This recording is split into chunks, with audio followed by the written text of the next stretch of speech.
Hello everyone and welcome to this first game in this third place matchup between Chilean Masters and Weljet. That is, yes, how you pronounce that clan's name. I'm probably going to make a lot of mispronunciations of this name, so please feel free to correct me if you're on Twitch. Don't correct me if you're on YouTube. That's not going to do me any good. But yeah, so this is the Age of Raja's first clan league. Usually a few times a year, Blackadder hosts the Real-Time Strategy League, which, if you're not familiar, we're going on Season 40 now, so we should be familiar with this tournament. But basically, it's like the biggest clan league in Age of Empires that's always consistent with having events. And they also have an Age of Titans league if you're interested in that. But this is the first time we're doing it on Age of Rajas, so this is technically Season 1 for this clan league. And yeah, this is the third place match. It's always a well-designed tournament. I believe it could use a little more coverage, which is why you're seeing it today. And you're also seeing it today because I think these games are going to be pretty good. So hopefully I'm not wrong in that because I haven't watched them myself. But I think they'll be pretty good. I can assure you that. Let's introduce these clans and the players with the clans. Red, yellow, and teal. So on the right flank, we have White Court playing for the Chilean Masters. In the flank, he is playing as the Slavs.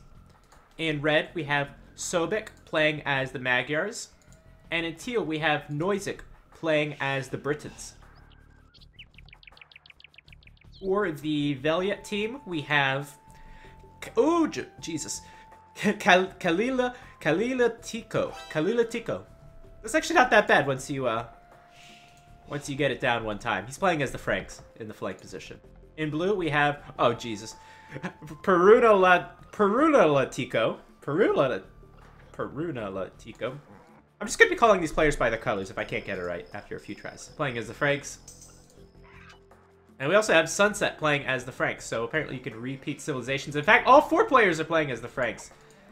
How interesting. I think it's, for these maps, the settings, I reviewed them very briefly. I think it's pick civs. You can pick whatever civs you like. And the maps as well are pick with certain rules on picking. There's a lot of maps to choose from, and this particular map is called Aggression. Reminds me of Border Dispute a little bit, but not as claustrophobic. And let me talk a little bit about these clans. So CM is it's a clan that's been around for a long time. Chilean Masters. I know a lot of these players. These players have been playing a long time. I've casted games of White Court before. He's always been around the 2K level. He's a very strong player. Remember, one of my first games casted on my YouTube channel was on White Court. We have Noisik. He's been around for a long time as well. Also 2K, and Sobek around 2K. So both these, borderline expert players have been playing for a long time. And their clan has been around for a long time. They participate in a lot of the previous Real-Time Strategy League events. Either they have won at the finals or they've gotten very close. I'm pretty sure they've won. And this other team, I don't know if it's a newer clan, but I haven't heard of them so much. So certainly they might be a little more the underdogs in this matchup. And I certainly haven't heard of any of these individual players, or their names were so complicated I forgot them. And yeah, we've got an interesting map. We've got an interesting Civ matchup already. And let's talk a little bit about, well, let's look at the map a little bit first before we talk about the civilizations. 2 stones on the bottom here, gold. So they start with gold right next to their town center, which is nice and safe. A lot of berries on this map, which explains the Franks pick. The Franks, of course, get faster foragers. And that's a big bonus to them. As well, if they're on the flank, they get a good scout rush. That's good. If they're in the pocket, they get a good night rush. Or scouts, if you choose to go for it as well. So that's a pretty solid pick either way. Unfortunately, their army might not be very diverse, so I wonder if we'll see pikemen in this matchup or something along those lines. With the other team being all Franks, yeah, it's a variable tech tree. With the other team being all Franks, maybe we can understand what the strategies for the CM team would be. So we have Britons, probably go archers. Blank. Magyars, probably scouts and knights. And Slavs for White Court, probably knights, I would assume. So, with these civilizations, I would have loved to see a camel civilization. Can you imagine if the CM had chosen something like Indians in this matchup? How much would they dominate the Franks? But no, we don't have any civilizations with camels at all. And I'm sure they didn't know their opponent was going to pick all Franks, or if they did, they maybe would have chosen different civilizations, or I think they should have. A lot of deer on this map, a lot of players getting a lot of hunt, players going up to the next age right about now. Usually the pockets go up to feudal age as well, so Sobek is up, and Brunellatico is up. There you go, I got it. So everyone going into feudal age. We have a few militia being created by Calatico. Calatico. And he's moving out. There's a exposed gold here, but again, it doesn't matter too much. There's a lot of gold here. So I think this is going to be towers. That stone could be taken away. Is there another stone? Or Noisic. I don't see where the other stone is. I think you start with 2 stones. This is very important if you forward. Yeah, the other one's way, way in the north. So this is a good reaction to the map, I think, from Calatico. Gonna place a tower that's gonna cover the stone. Gonna cover both gold mines, actually. And this is such a risky tower. I mean, a few militia could pop out here. Villagers could go for the tower. But Calatico is so much faster up to the next age than Noisic. Why is that? I have no clue. Noisic should have had a sheep bonus. Maybe those berries are OP. That was a very good uptime from Calatico. Wow. And that's going to be rewarded with the tower. All he needs is maybe a tower right there and can absolutely take away the stone. The tower's a little bit too far away to take away that stone. Every tile matters when you go into stone. And getting the men-at-arms upgrade. Wow. Might even get a few villages. What a great start from Calatico. Great play from him. And from the team that will probably be the underdogs in this matchup. That village is very low. Going to take 3 more hits from the scout. 1 more. And... oh, no! She's going to get away. Oh, what a shame. What a shame. Man-at-Arms being upgraded from Noisic. He's got 1 extra. Going to place a tower on the wood line. And at the same time, Calatico going to place a tower on the stone. This is a mistake. The tower should be on the stone to protect the stone, as there's enough men-at-arms and enough scouts here to defend the wood line for now. That tower could have came later. And this is going to be the last tower from Noisic. Noisic is going to have to find another way to defend without any stone. Unless he wants to go to the north one. Let's go to the right side, where we also have a tower battle. So much action going on in this map. Early on, this map is the map aggression. And certainly we're seeing a lot of aggression. Oh god, I'm such a terrible caster. So, Sunset... gonna go up with a quick tower, getting one of his towers battered down. We have a staple here from White Court going scouts. And Sunset's initial strategy was to go towers, so he's only adding the barracks now. These villagers are very exposed. It looks like most of them are on full HP, though. Oh, these 2 are low HP. Maybe we can see them get picked off. Down at the south side, Noisic, no more stone. Gonna go with an archery range. Greatest Britons. And this is nice. Nice tower here. This will create basically a wall through here. An impenetrable defense. Player 7 is Rubenstock. Oh, that explains it. Yeah, that explains why they're doing so well on the turn. Player 7 is Gray. We're just going to call him Rubenstock. Rubenstock is extremely, extremely strong Finnish player. Top 5 Finnish players, which, considering it's quite a small country, that's actually saying a lot, because Finland is one of the best, countries in Age of Empires, I suppose. They have their own clan in ECL, so that really says something. To compete with Secret and those guys. So yeah, Rubenstock's a very strong player, probably the strongest player in this entire matchup. Another tower coming up from Sunset. At least he'll be able to take those berries, which he'll like. And on the north side, Sunset just playing very defensive. His first tower failed, was destroyed. Didn't have much of a backup, and now he's just going to go defensive with Spearmen. However, these scouts can go over to the pocket.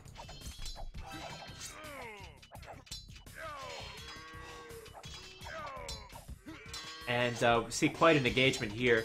Oh, I hate when the men-at-arms gets the tops of the archer. Sobek going to be a little bit late. He's got Magder's scouts with +1 attack. And that was not the best fight for Noisic. Noisic should have waited for his ally. But regardless, it looks like they will clean it up. What's the damage, though? 30 villagers for Noisic. His direct opponent is Calatico or Rubenstock with 31 villagers. So about even. This will be a good engagement, as there's more scouts here for Sobek. Now, this Frank scouts, of course, have extra HP. I think that's somewhat negated by the +1 attack and +1 armor. Another tower here for Rubenstock, which will help take away maybe 2 farmers. Even kill a villager, possibly. No. That should be deleted. Tons of aggression on this first game. It's really a pretty good game so far. No players going up to the next stage. Sunset is in the worst position of any player right now. Look at him. Look at his economy. Can't even get a mining camp up. Because he can't fit any more villagers on wood because he has these scouts going around. So Sunset very far behind in this matchup. It's certainly not going to be good for a Finnish team. And now Sobek, been defending this whole time. Now he's going to go on the aggressive.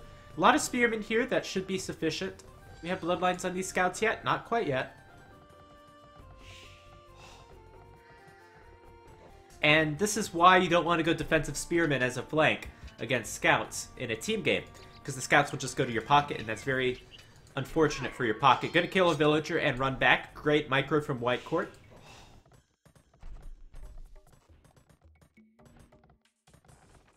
And it looks like Peruna Latico is probably going to be thinking about going up to the Castle Age, as he's got a pretty substantial farm eco, is not making a lot of military eaters, got 2 stables already up. So they're just going to batter down the tower, they can get it, why not? Tower next to the archer range always gives you this possibility.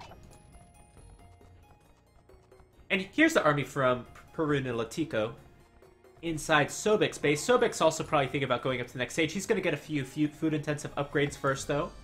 They are important ones. And now we have the scouts of White Court coming over through the left side.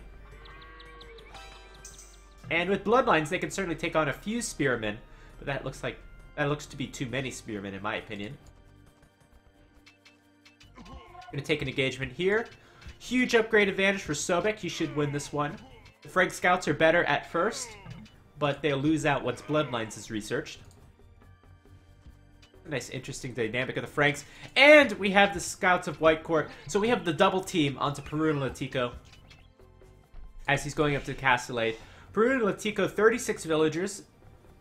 The other pocket, White Court, 41 villagers. So in this game, we have a huge villager advantage for the Chilean Masters. Through all the aggression they've been able to put out onto Sunset and onto Peruna Latico. Rubenstock's held his own throughout this game, though, and has probably a slight advantage over Noisek. If not a little more than that, as he's going up to the next stage. Gotta be careful with these villagers. Luckily, they're all on full HP. If Rubenstock is paying attention, should be able to save them. Here we go. He probably can return to that tower pretty soon. And man, do we have to see something from Sunset? Oh my god, let's go to Sunset's point of view. He's got no farms, so he's nowhere near going up to the next stage. Taking way too much gold. Maybe he's thinking of a sling. That's what I would do in this situation. Because you're not going to be up into the Castle Age anytime soon. The problem's mainly been this wood income. This is the first and only lumber camp for Sunset. Sunset has not been able to rebuild it anywhere else. I would have liked to maybe see him take more stone and build towers on different wood lines and take different wood lines, but because he hasn't been able to take this much wood, only going up with farms now. And we have a lot of players going up to the Castle Age. So we have gray, red, yellow. Gray, red, yellow. I think that's everyone except for Sunset. If I'm not mistaken. And Noisek. Okay, and Noisek. So my key here is, let's see Calalatico maybe do a little more damage to Noisek. Put Noisek as far behind as Sunset is behind. Oh, this is not going to be a good fight. Going to be more villagers lost from Sunset. He loses the spearmen immediately. More spearmen coming over, but they're slow. That's going to be another villager down, most likely. That villager's going to get away. That one's going to go down. Okay. Down to 37 villagers for Sunset. Knights moving out across the night. Knights moving out across the map. They, of course, get +2 line of sight for the Franks, which is very nice. I'm going to scout that out. Just going to take the engagement against the Spearman. We have good upgrades, +2 armor and bloodlines. Well, Frank's upgrade, I suppose. Already done.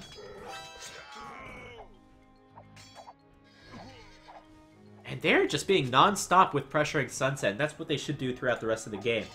Knight's already in on Calalatico. I think he probably lost his archers. Spearmen being made as quickly as he can. But it's not going to be enough. These knights have good upgrades already. And even a tower on top of the farms. Oh my gosh. Wall in the tower. That's what I'd love to see. But that's such a great tower if that tower is able to stay up. I would just make sure to wall that in. And another great tower from Rubenstock. Rubenstock MVP of this game. Not only taking out Noisek. Noisek has no food income anymore. Just getting double bid-axe now too. Wow. But now going to place a tower onto the pocket.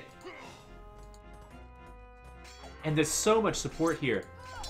For that. Oh, it's going to be close. Those villagers are going to die. Oh, that's not nice. And he didn't wall in the tower. Why didn't you wall in that tower? That tower is so important. This is otherwise Noisek's economy.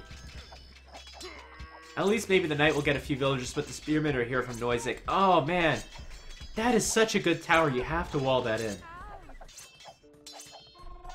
Meanwhile, at Whitecourt's base, he's getting raided heavily too. We're seeing a little bit of an equalizer. I'm looking at the minimap. There's no ratings going on inside CM's bases. This is such a close game. It's really evening up right now with all these extra raids.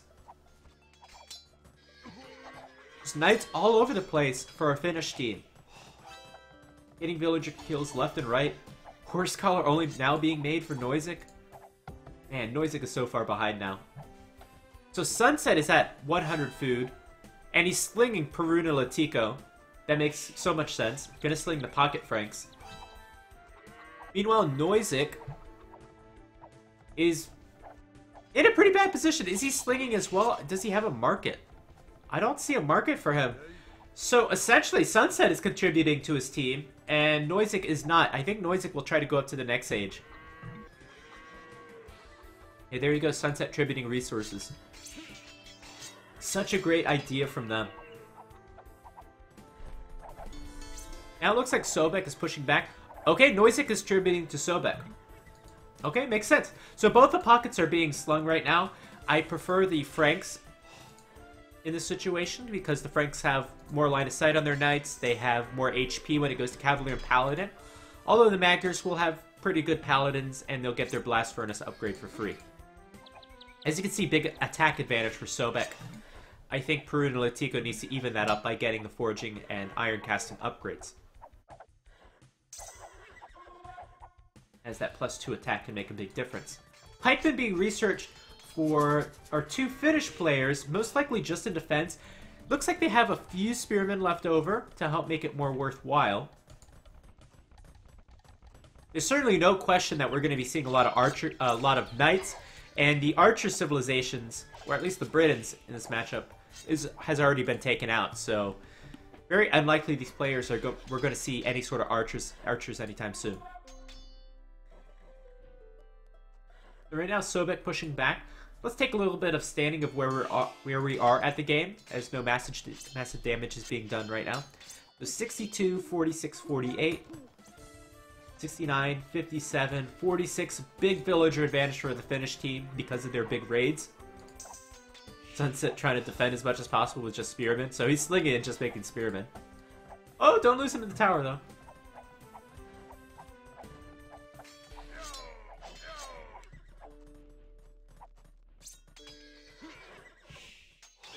And now +1 attack done for Peruna Latico. Husbandry being done. Big upgrade. So the question for me is, how much do these players invest in the Castle Age? How much do they go into Imperial Age? Because having... what does it cost? Like 15 knights? 15 knights. You could either choose between having 15 extra knights or the Imperial Age, basically.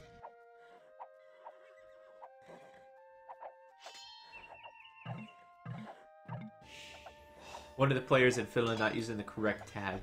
Yeah, lol. Says the other clan, yeah. That's pretty funny. In the third place matchup. Wow. This is going to be another big night raid. Wow. Let's go over Peruna Latico's view, see what he sees. That's that +2 extra line of sight.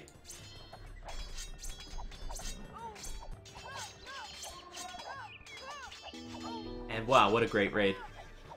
Whitecourt going down to 45 villagers. now has the same amount of villagers as Sunset. Remember how badly Sunset was... Oh, jeez. I spoke too soon. Sunset's still getting raided. Raided really tough. Really heavily. First monastery of the game, I think, up. That should have been out a lot sooner.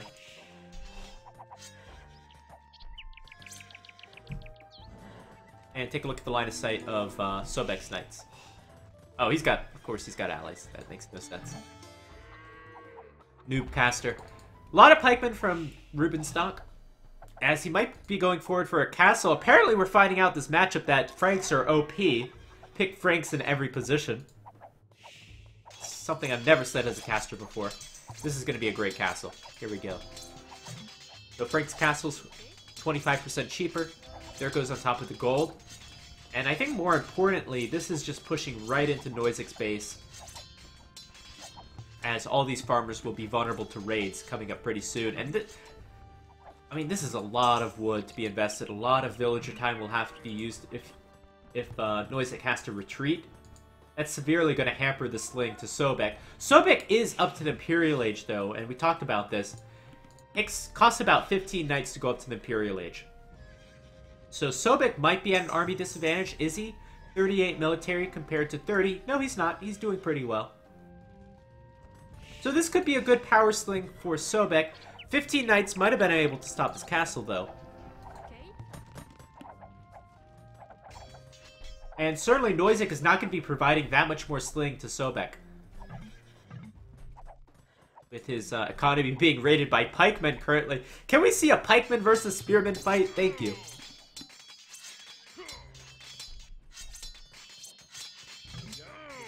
This is the most boring fight that you can have in Age of Empires. They're just going to be poking each other forever, doing no damage. Rubenstock up to the next age. Surprisingly up faster than than Kalalatico.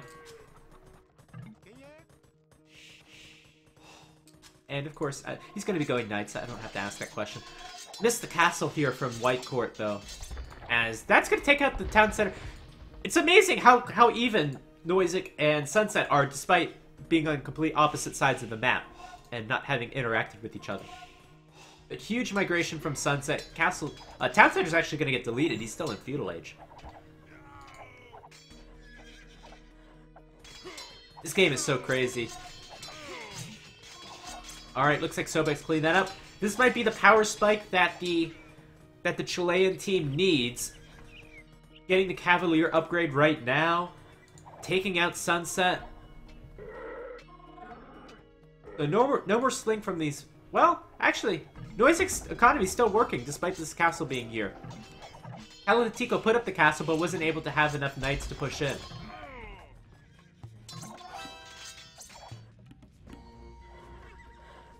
And there's the Imperial Age for Peruna-Latico. But it'll be some time. As Cavalier's already done, this is going to be a massive raid. There is nothing here to stop the Knights of Sobek. No walls, not enough pikemen. Cavalier is done, +4 attack, of course, with Magyars, already done. This is going to be an epic raid. We're up to 90 villages for Peruna-Latico. Let's see how far he drops.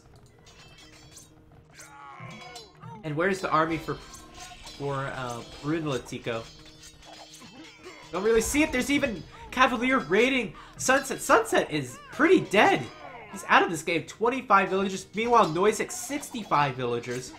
That changed in a heartbeat. Castle here from Sobek to help defend. Can even build some trebuchets. Castle here. Another castle from Rubenstock. Halberdier being upgraded. They really have invested in the pikeman upgrade, but I don't know how much that's given them this game, as these knights have been so mobile. Peruna-Latico's economy is basically at a standstill now. He'll have to clean this up.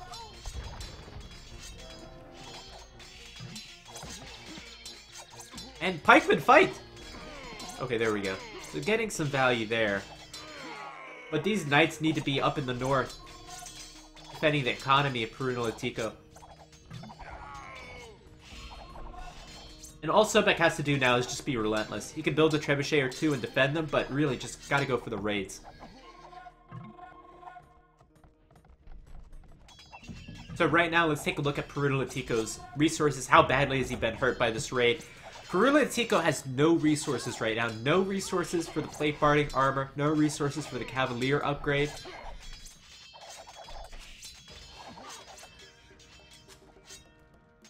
And his economy is just shattered. 55 villages remaining only.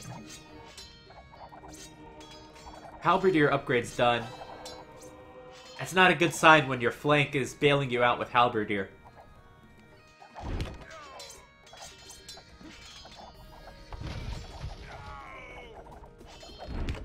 Oh, Perunalatico is Jupe. Okay, makes sense.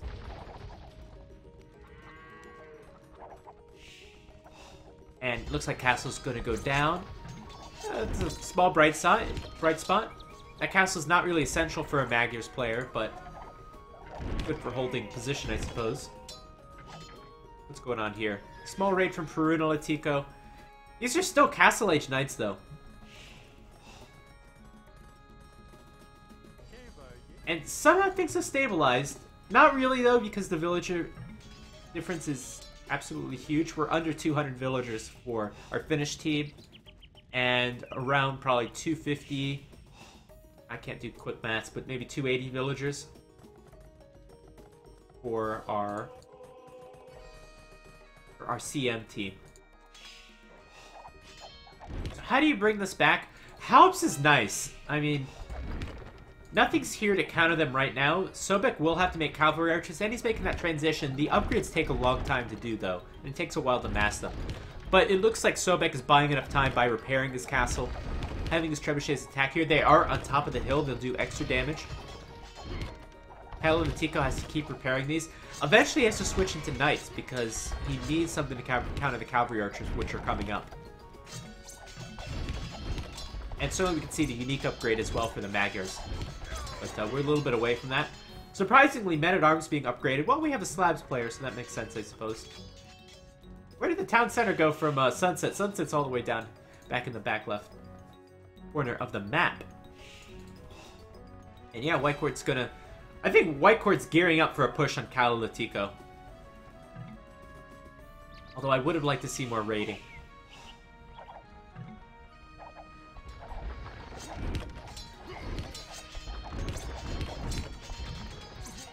So we have, what, 3 out of the 6 players down here in the bottom side. And White Court's going to push from the north now. And 2 of the players are basically out of the game.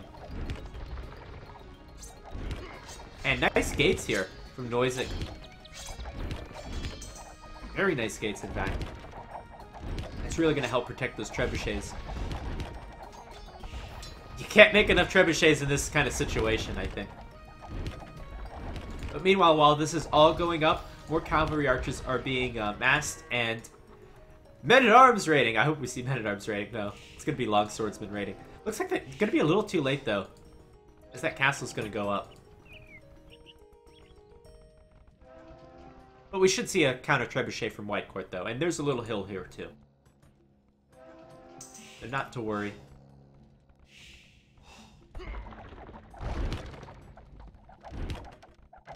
Still lacking upgrades for Sobek, though. Where's that 50 villager sling from Noisig? We need to see the upgrades for the cavalry archers. There's some resources. They're hurting for gold, mostly. There are a few extra golds on the map, so that really shouldn't be an issue. Got a lot of good upgrades, but missing just a few. And now he's going to move out. That castle did go down from Sobek, but he's got 2 more here, so he's probably not too worried. Recurve bow, that's the big one. And Parthian tactics, so just missing the heavy cavalry archer upgrade. They should be able to engage the halberdier now with these great upgrades. White Court is going 2-handed swordsman, so naturally, Jupe or Perunalatico wants to go throwing axemen, but can't do that really without a castle. Perunalatico upgrading paladin, that's a big one. He's gonna have to take over this game for them to have any chance.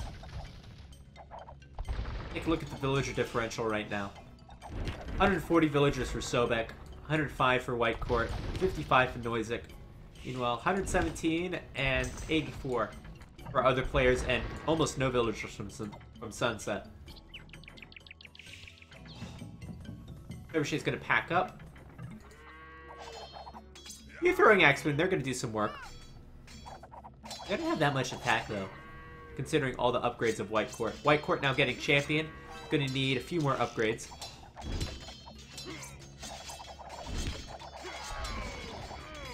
And honestly, I think Boyar probably would have been the best option, but certainly Two-Handed Swordsman's going to be a lot quicker. Halbs probably should have been...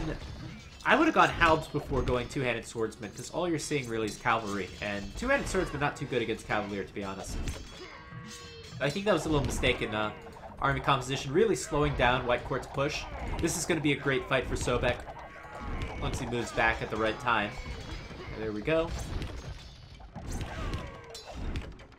And gonna put another gate there to protect it.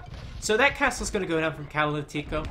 Should unlock some extra resources for our Chilean team. Most of the houses are melting now, so we need to see that those paladins come out from Calalatico. I wonder how they're doing on gold. Big raid from Sobek. He should have done this a lot earlier.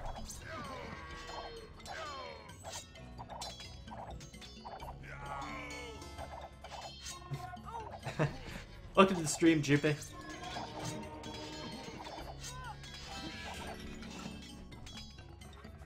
And they're trying to set up trade a little bit. There's still a lot of gold on the map. They should definitely try to make use out of that. Sobek getting his final upgrades. This game's gone on a lot longer than I thought it would. I mean, still the Chilean team has a huge advantage as long as they have this huge villager advantage.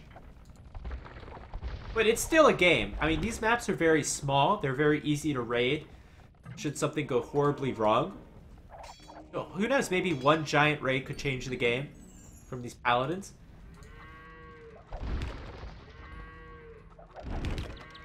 Now, Sobek, I wouldn't get too caught up in still making cavalry archers. I think you need to invest in the paladin upgrade yourself.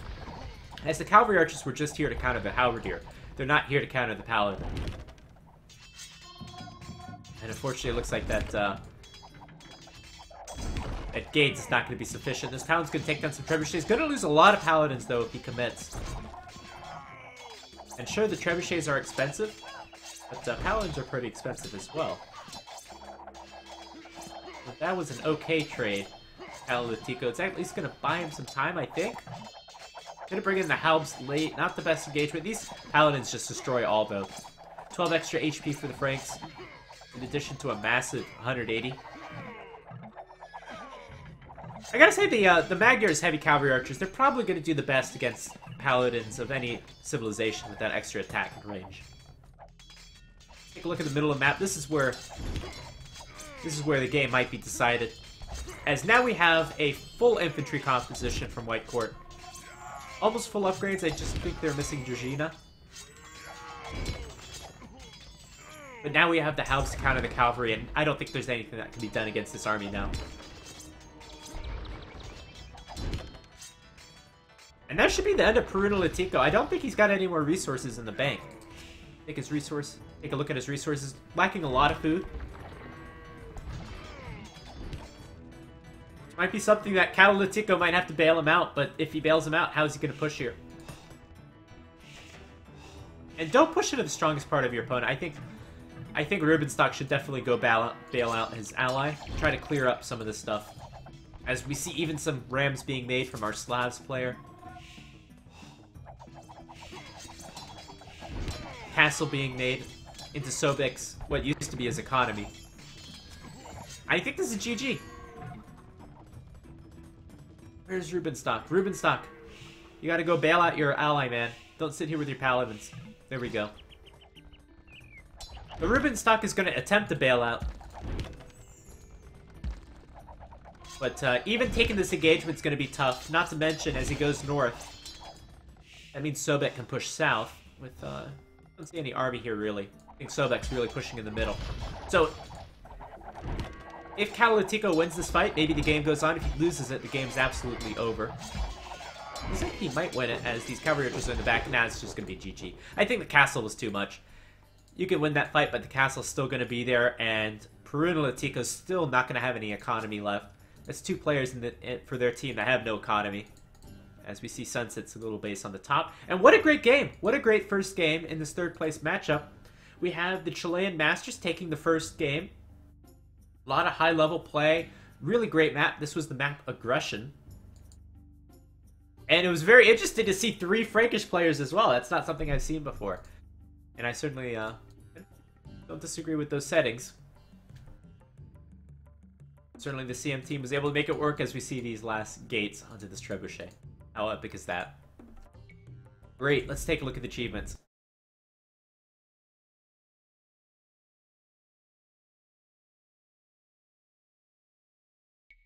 Here we go, military stats. Great KD from Sobek. A player with a great KD, really. Look at the KD of these other players, Noisic and Sunset. Jeez. They're identically bad. Let's take a look at the tribute sent and received. I'm looking at the sent statistic. Noisic sending 9,400. Sunset only sending 5,200. So big difference there.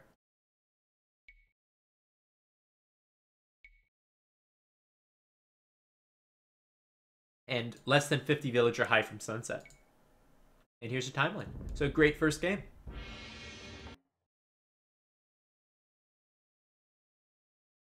Alright, we're going to take a 3-minute break and we'll move on to the next game. Next game will be game 2, of course.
Alright, and let's jump into the next game. Thanks everyone for joining me on this Wednesday morning. Let me update the scoreboard for you.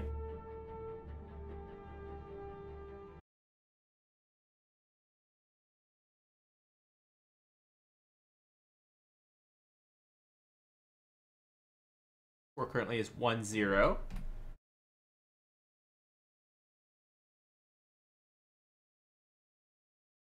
Yes, of course.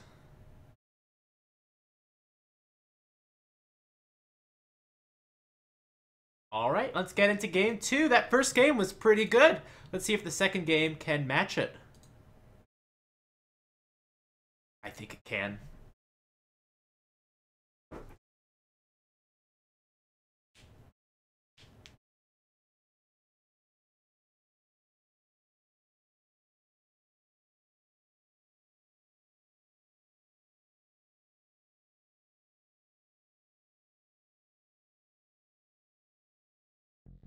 Hello everyone and welcome to the second game. This is going to be a 4 versus 4 on Chaos Pit. Yes! This is a 4 versus 4. This is going to be the second game of the third place matchup in the Age of Raja's first clan league. This is hosted by Blackadder. I think he's going on season 40 or 41 or something along those lines of Age of Conquerors, and this is the first season of Age of Rajas. So yeah, this is going to be exciting. We have a lot of the players in the previous matchup. The previous game, if you haven't watched it, well, it's probably on this YouTube upload, but if you're on Twitch and haven't watched it, then you should definitely go back and watch that under previous broadcasts, because it was such an epic game. And this map is almost identical. I mean, there's sure a different dynamic with you have to chop out here, but all the players are in the middle. Let's introduce the teams and players. So, blue, yellow, green, red. Blue, yellow, green, red. On the left flank, we have White Court playing as the Slavs. These are Pick civilizations. In the pocket, we have Sobek playing as the Slavs. I have to say it in the exact same way. The right flank, we have Noizek playing as the Byzantines. Byzantines. And the right flank, we have Wisepie playing as the Byzantines. Wow. So Wisepie making his first appearance for CM. Wisepie is another 2K level player. I remember casting early games with him in White Court. They've been around for a long time. Let's introduce the Finnish team, which I'm not going to attempt to pronounce anymore because I forgot how to pronounce it. But we have Kalahatiko or Rubenstock playing as the Teutons. What? The Teutons. We have, oh geez, Maxilatico. Oh, jeez. Maxilatico. Yeah, I got it right. Playing as the Mongols in the pocket position. In the pocket position, we have Peruna Latico. Or Jupe. Of course, they switch colors. Playing as the Teutons. And Sunset. Playing as the Portuguese. Sunset got destroyed last game. And, yeah, that was not so good for them. Let's see if we can have a better performance this game. And yeah, this is kind of an identical map. I hate that they switch colors. It makes it so confusing for me as a caster. You guys probably don't notice. But, oh! Maxilatico is the Max. Oh, wow. Okay. Why wasn't he playing the last game, though? Was he not available? Why would he not play the last game? The Max is... I said Rubenstock was probably the best player here. If the Max is playing, the Max is the best player here. He's on another level. Might be top 5 according to some people. Yeah. That would make sense. Starts with an M, I suppose. And Finnish. There's only so many Finnish players. Yeah, that would be exciting to see. These civilizations, man. These are Pick civilizations, and wow. So we have 2 Slavs, 2 Byzantines with a CM team. And then 2 Teutons, a Portuguese, and a Teutons. So the Portuguese is the most obvious to figure out here. They get the line of sight bonus. Very important when this is such a small map. 3 of your allies are going to get that line of sight bonus. So by having different civilizations, you of course get access to the civilization's team bonuses. As opposed to if you have all the same civilizations. So certainly we could see knights from them will be discounted in cost, and that line of sight bonus is huge. Let's just take a quick look at that. There it is. Not much right now, but it'll get better over time. And it's more apparent. Look how much they can see of their opponents already. So that makes sense.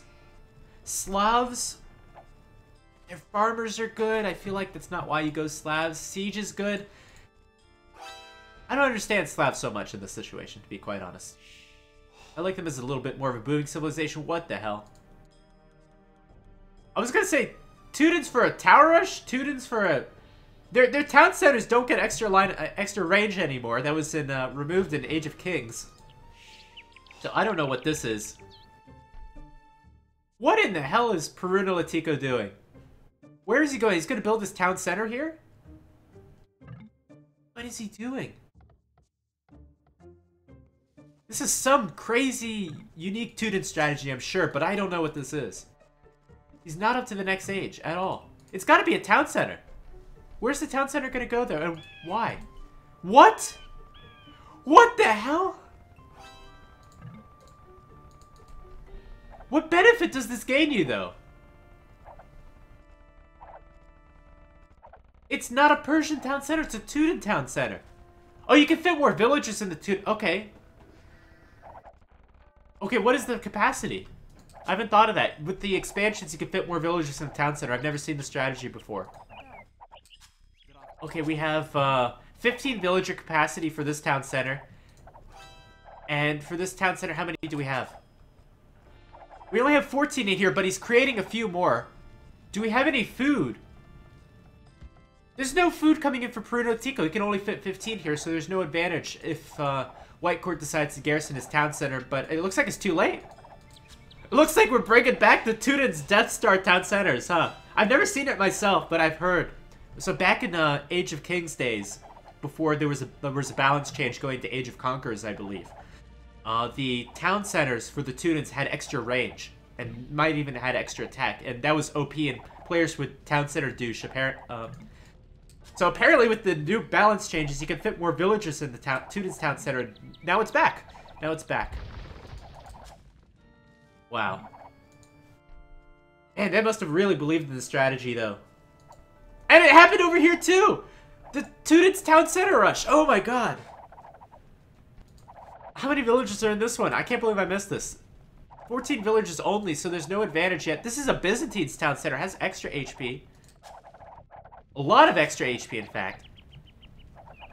Okay, but here we go. Okay, so this is going to be villager number 15. There's still no advantage here, though. There needs to be more than 15 villages to gain this advantage for the Teutons. Town center is going to be rebuilt. Hey, who's this? This is a different player. The town center is going to be rebuilt onto the pocket now. What in the hell? I don't know if this is a troll stack. I don't think this is a troll strat. I think they're not executing as well as they could. They need more than 15 villages in the town center to make bonus out of it. It's like, when I see players going forward with Teutons with 5 villagers for a tower rush, it makes no sense because you could do that with any civilization. As soon as you add more villagers, then it changes things. Tower going to be put up from Wisepie to help prevent repairing.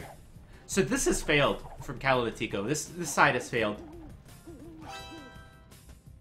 But on the other side, I think we have a success. As Perunalatico is going to take out 2 town centers of his opponents. However, they're both in the feudal age. And we have 1 villager on bears for Perunalatico. Does he have more villagers taking food? I don't know if he does. So he at least needs to keep villager production up. Sobek's lost his town center. He's just going to build it all the way in the north. It's actually hard to build town centers on this hilly area. It's something they have to take into consideration. Tower's going to be made. Okay, that's going to defend the stones. What's going to happen here? Don't go for that tower, man. Okay, going to move back. And this is... I don't know if this is going to continue to be successful, though. As these villages are all idle now. And I don't know if they're going to be able to place another town center somewhere. They're going to go after the archer range. Okay, they're just going to try to keep busy, but... there's no more development happening from Perunalatico. And the scouts are what's going to make the difference. Mongol scouts from the max. Going to kill all the villagers of Wisepie. Wisepie had 15 villagers. He's going to go even further below. Down to probably 11 villagers. I think the strategy is actually working. How is this possible? How is this possible? Oh, Teuton's... okay, Teuton's town centers shoot extra arrows. I don't know. I've never seen this strategy before. Alright, we have to check the tech tree just real quick. Never seen this bonus in action. Okay, Teutons... Okay, they garrison extra villagers, plus 10 units. And they shoot 5 more extra arrows, possibly. So apparently that scales, such that even if you have 15 villagers in there and you don't exceed the normal garrison capacity of a normal town center, you still shoot more arrows with 15 villages in there. What a great team strategy from our Finnish team. Wow. Wow. What does Perunalatico do to stabilize this? Gonna go to berries to keep his villager production up. He's only at 21 villagers, mind you. Gonna fight with villagers. They'll actually be pretty effective against the spearmen. And now Kalilatico is taking out the town center. Well, what is the follow-up? Gonna steal a few farms. Okay, that's nice.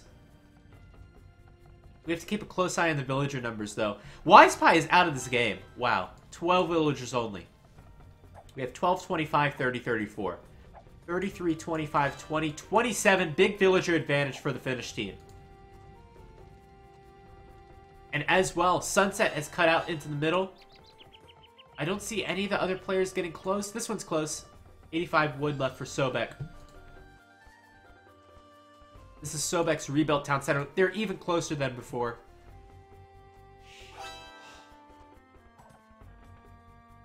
And I think Perunalatico... Yeah, this is not going to work. Players can just build towers now. Okay. No! Why did you do that? Oh, no! Oh, no! Oh, man, why did you do that? I want to see the strategy work out. And it has worked out, but... You have to know when to call it quits. Oh, my God. That was a waste of another town center. Where's this town center gonna go now? Okay, gonna go on top of White Court. How fast can White Court rush up a tower? And the scouts are here from... Oh, wrong play, wrong play. Tower should go up, bring all the villagers. I think it's too late. Town center's already at 50%. Scouts are here. I would sacrifice those scouts. Oh, man. Town center is up, it's too late. Tower is here, so that'll prevent some of the repairing, I think.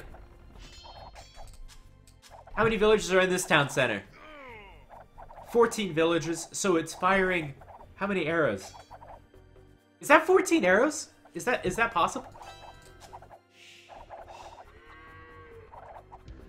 Is that what that... Okay. So 5 attack with 4 arrows. Okay, that is the arrow statistic. 15 arrows! How much is a normal town center? So this would probably be 9 arrows. Oh, man. That is such a huge bonus. Here I was thinking Teutons are one of the least used team game civilizations. One of the least used civilizations in general.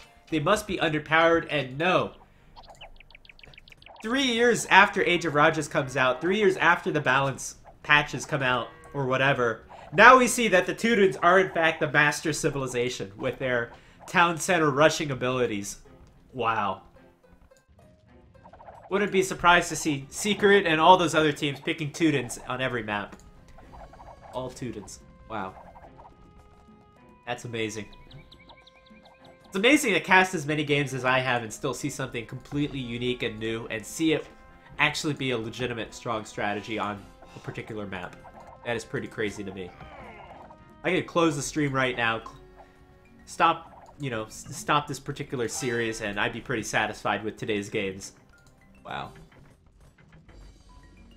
Man, this game's amazing. So Noise is gonna build a few towers. He's got a great Byzantine army composition here. Cheap spearmen and skirmishers. Enough support to add some towers. The Max is gonna build some counter towers. That's exactly what he needs. Needs those 2 villagers to work overtime, though. And might even need to wall that up. So this is going to be some big damage onto the Max. The Max has moved out, though, and he's got access to gold and a safe economy in the north. Down in the south, of course, that town center went down. And free farms! Hey, it's free real estate, right? Oh, man. White court with a lot of skirmishes and spearmen of his own. You'd think he's a Byzantine player, but no, he's a Slav player. Poor white court. Those were Slav farmers, too. Mill gonna go up there. You want to take them over before they're deleted, I think. That is a big gain. That's a lot of extra wood for those farms. A lot of these farms have full food on them, too. You're probably going to want a tower, though, to defend that, as Sobek can add a tower now. Take away the farms. Taking a look at the scores. Scores are pretty close with a decent advantage for the Finnish team. First player to go up is Noisik, though.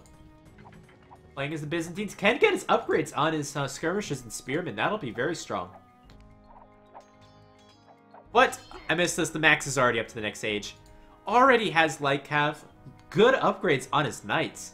Husbandry coming in as well. It looks like they're going to go after that tower.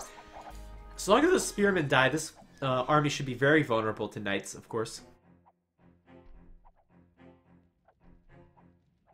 Man, aren't you guys in for a treat? Watching this epic game.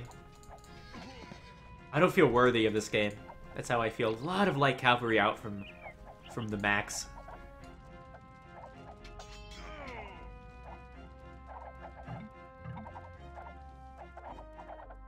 And late economy upgrades for some of these players. There's been so much going on in this game. Can't blame them. I wonder if we'll see any sling, as some of these players are just so far behind. Sobek gonna add a tower here to help defend. Getting overrun by the Portuguese skirmishers. Wow. Yeah, that Portuguese bonus. I didn't mention it. I mean, we have Portuguese here. We have Mongols with their line of sight bonus. Those must have helped go for this town center rush strategy. As you can see, the town centers early on, and I showed you early on, they did see the town centers of both players. This is a big fight, which the Finnish team will definitely win. Might even go after that tower, it's possible.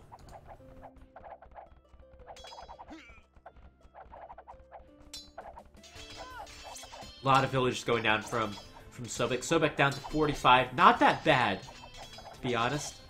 But look at his allies. 13 villagers for White Court, 25 for Wise Pie. It's horrible. And we even have the Tudentrush coming in from Kalolitico. Just the icing on top of the cake. That villager's gonna die in an instant with the Tudens towers. Only 2 towers can take out a Tuden tower. More villagers going down from Sobek. Sobek's supposed to be the strongest player in this game. They're really hitting him hard. Pikeman's done from Noisik, though. Not too much base in the Max's base.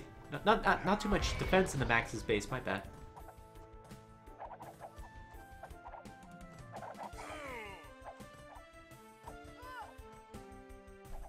And these are some pretty good kills onto the Max. The Max is on 49 villagers, though. He's pretty good.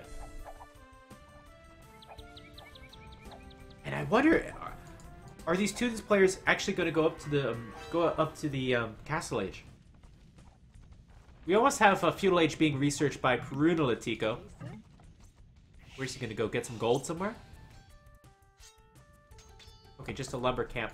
So he's got a good food eco. You can go up to the Castle Age with that food eco if you click Feudal now.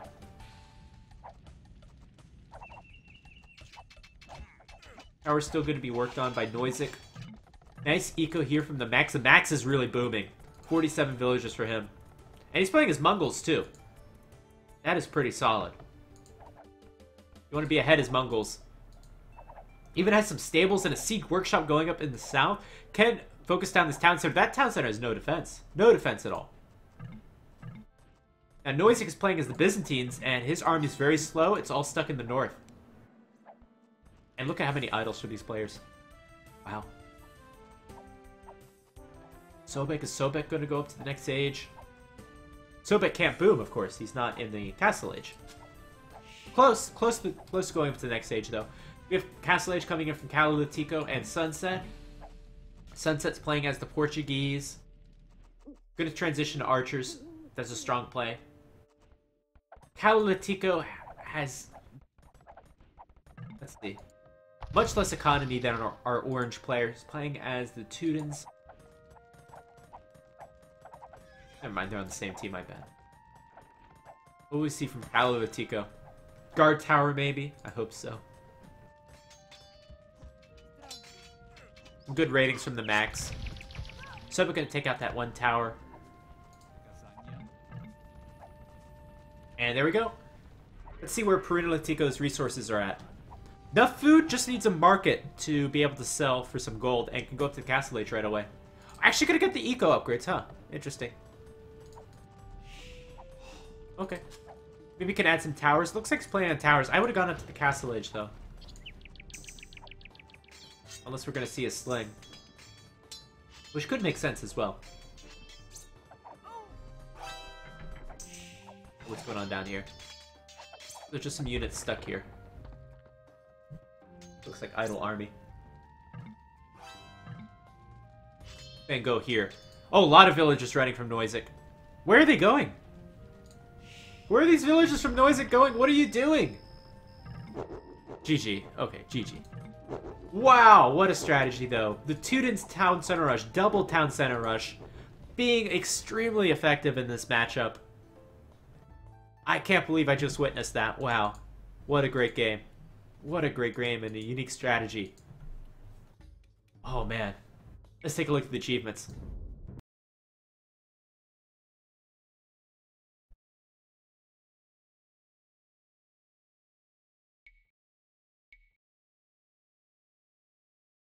I don't even know what to say about these stats. Oh, man.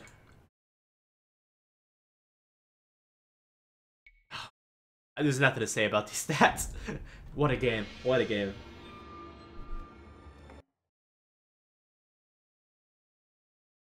Alright, I'm going to take a 2-minute break, and then we'll be back with the third game. Score currently is tied up at 1-1.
Alright, and I'm back. So let's go into the next game. I said I didn't expect actually this game to be as good as the first game. The first game was pretty good, but yeah, that game exceeded my expectations. Let's see what's in store for the third game. What are the crazy strategies we can see here?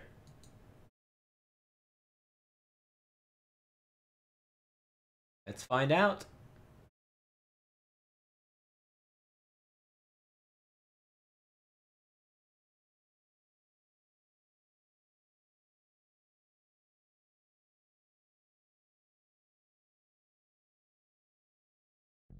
Hello everyone and welcome to this third game in this third place matchup between Chilean Masters and our Finnish team, Weljet. I think Weljet, you can correct me on that, it's the Finnish clan. Let's introduce some of the players. We have a classic Arabia matchup, so no crazy maps this time. And I have to say, what a series this is, what a start to a series we've seen. Great first game. Second game, insane strategy. What'll be here for the third game? I think that was just my chair. So, let's introduce the players. We have red, blue, and yellow. In red, we have Wise Pie playing as the Slavs, making his return. White Court playing as the Mayans. He's played all 3 games so far. And Noisek playing as the Indians. Played all 3 games. Pretty strong civs. These are picked civilizations, of course. Brunelatico playing as the Berbers. What? The Celts. The Max playing as the Celts. Wasn't expecting that one. Calalatico or Rubenstock playing as the Spanish.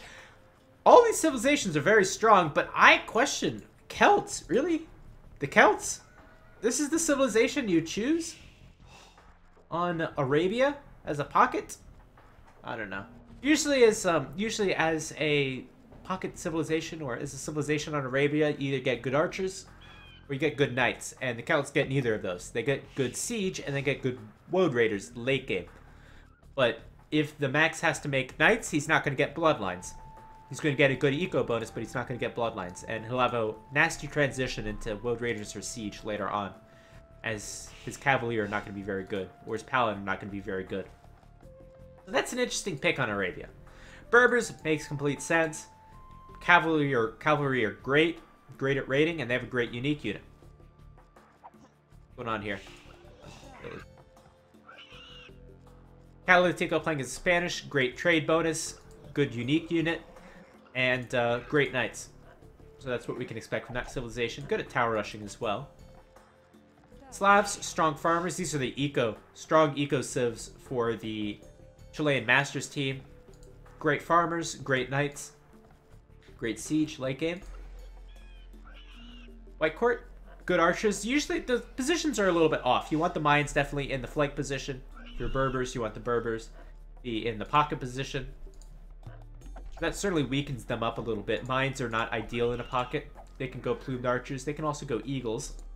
But you want a knight civilization. And Noisette playing as the Indians. Indians, of course, are chosen for their camels and strong economy. So those are the civilizations in this matchup. We don't have to talk too much about Arabia.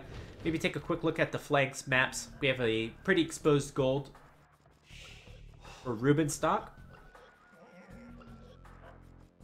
And other resources are pretty exposed.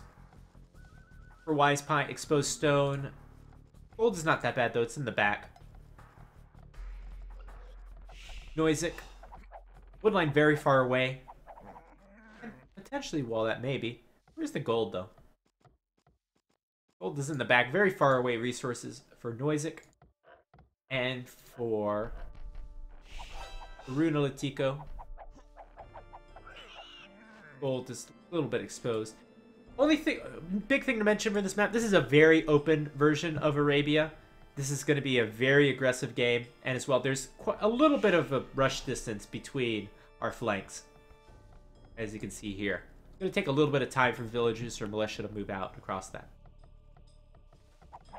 And nowadays the meta is going scouts as the pocket. We'll see if both players decide to do that. Sometimes you can see Castle Age from the pockets, which is nice. You get to see variation in strategy from the pocket players. And certainly, we won't be seeing any scouts from our Mayans pocket. At least I don't think we will.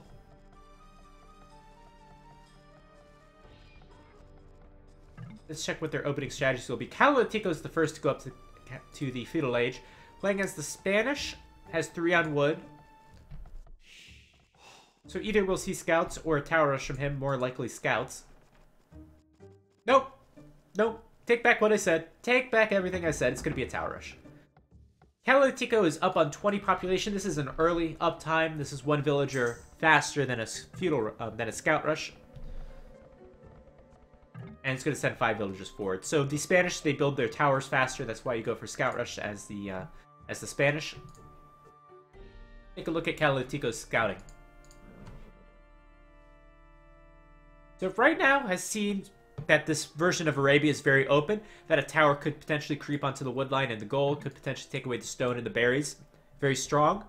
However, has not seen the barracks, and the barracks is loaded. It's loaded for Wise Pie. Wise Pie's going men-at-arms. This is always a tricky situation. So if Kalatico can get his first tower up, then great, he's golden. If he can't get his first tower up, then he's screwed up real bad.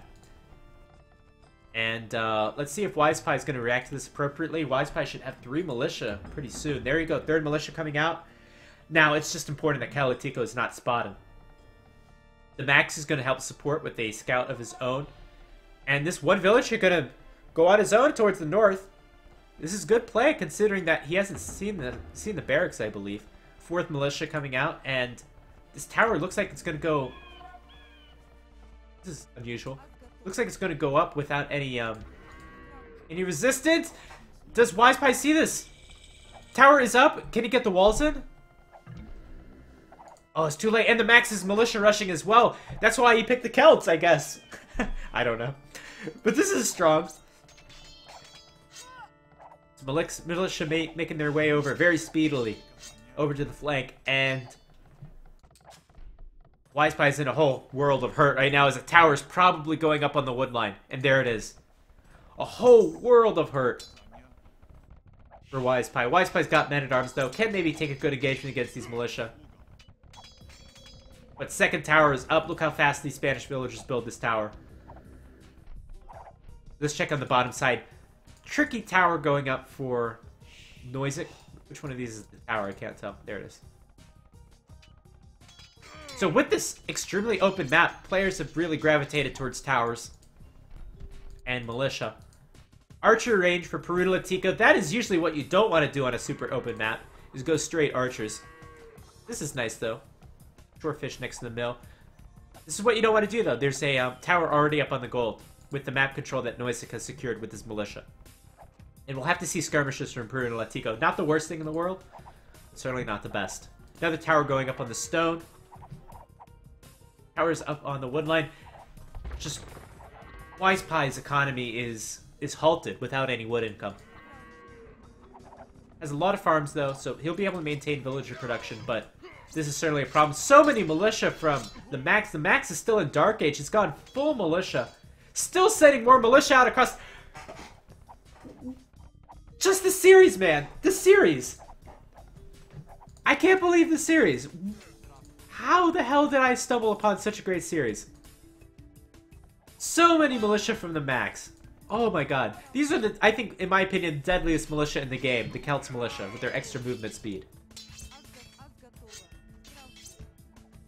Might even try to kill some more of these villagers. Wise Pie has no wood income at all. Can't get any stone either.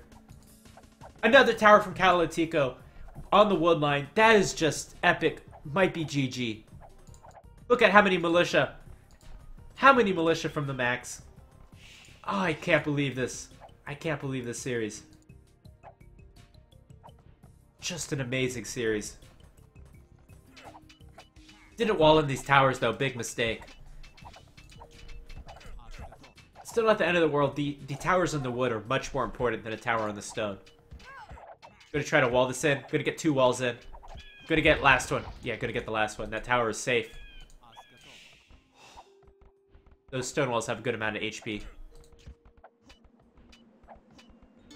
And yeah, that could be some more villagers down. White Court even slinging stone to Wise Pie so he can build his own tower. Towers cost 50 wood now, though, and wood is a resource that Wise Pie doesn't have. Another tower coming up. Oh, incredible game. A few skirmishers and spearmen moving out from Perunalatico. That tower certainly has done its damage. And back at home, Noisic going archers. I'm going to try to finish this wall. Not going to get up. These units are just going to be annoying. They probably won't kill anything. But back at the north, this is where the game is at. Another tower coming up to secure the stone of Wise Pie. Who's going to build this faster? We have, what, 5, 6, 7 Slav villagers. Some of them are weak. Or 2 Spanish villagers with the tower halfway up. I think this is going to be close. And it looks like Catalitico will, in fact, get the tower up. That tower, though, is exposed now. Well, not really, because you have the tower here as well. Garrison, garrison, garrison. Okay. So no more stone for Wise Pipe for the time being. And this tower is pretty good. Might be able to get a corner of this wood line, though. The lumber camp. Back home. Oh, more spearmen and skirmishers. Actually doing some damage now. And they should probably move out. Don't want to go into the town center. Don't want to go to the town center. Okay. These archers can do a lot of damage, though. They can certainly kill villagers. Eagle Warrior and Squires being done from White Court. White Court has just gone straight into the Castle Age. He's got a... Holy crap. Imagine seeing this if you're a pocket in the game. Just this many militia in your base. What? Okay, so we have Eagle Warrior and Squires. Even a tower here. A tower behind the woodline of the pocket player. How often do you see that? And going Eagles is actually a little bit tough. It's like the upgrade costs a lot. So White Court looks like he's having trouble with production right now because of the food cost. And only one armor upgrade, but Squires is done too. The Max hasn't even got... Okay, because he just got up to the Feudal Age. Going up straight to the Castle Age now. The Max is in a good position. Will he go Longswordsman? Will he go Longswordsman? As he's got a lot of men-at-arms. He's going against Eagle Warriors. It makes sense. Oh, gotta try to save those villages. Gonna save at least one, though. And the men-at-arms will do the rest. Come on, the Max. You gotta go Longswordsman in this situation. I think he will. Or maybe even Woad Raiders. Where is the wood line for Wise Pie? Wise Pie. Oh, he's trying to take wood here. There was another tower here from Rubenstock. But it will go down, and finally Wise Pie is going to have a safe wood income. I think... No! There's another tower here. There's yet another tower here. So still no wood from Wise Pie. Wood is probably the most important resource in the game. So if you can't have that for 10 minutes... That is 10 minutes that you're not going to be developing. Wise Pie down to 25 villagers. Meanwhile, Rubenstock has been able to create villagers and not lose any, so he's at 40 villagers. That is where Wise Pie should be. Eagle Warriors should clean up the trash army. Very likely. What happened to those archers? Okay, Archer's going to get a few kills. Probably, maybe. The Berbers villager, she can run. Yeah, going to get a kill there. He got a few kills here as well. Slowing down Peruna-Latico a little bit. 32 villagers is certainly below. They're supposed to be at 40 right now. Here we go, Longswordsman.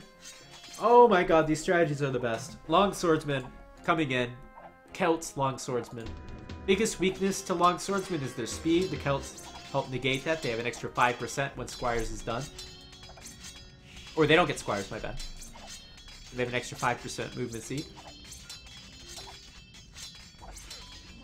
And that's going to be another good tower. We're going to take away 3 farms. And that Siege Workshop goes down in an instant. Wow. Oh, but it can't kill the Longswordsman.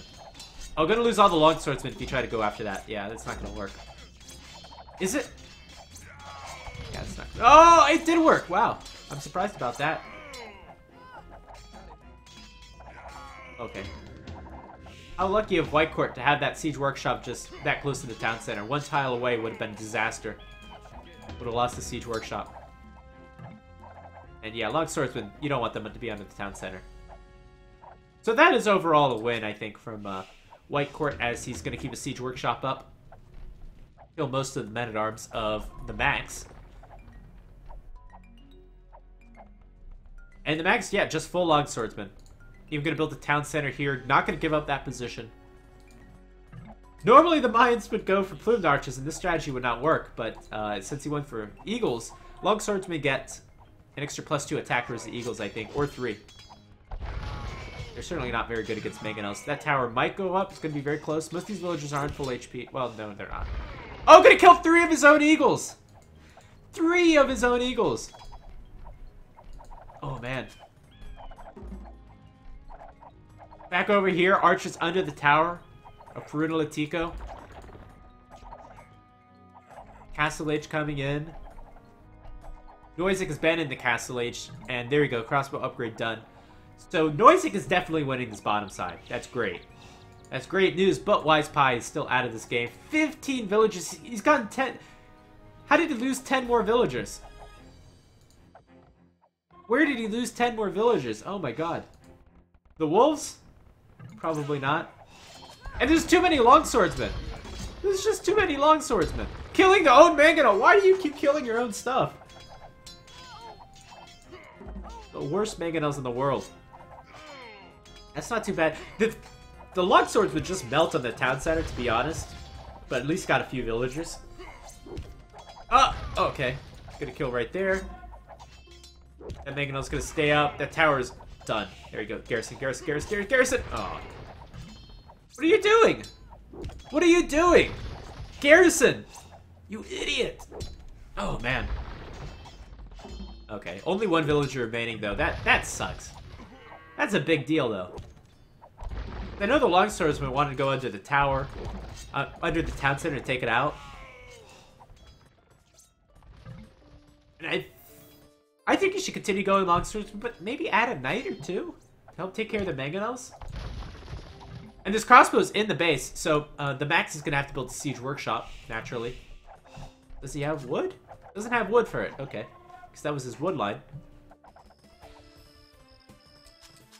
Wood is the resource of the day. Oh, no wood. Gonna have to buy the wood, in fact.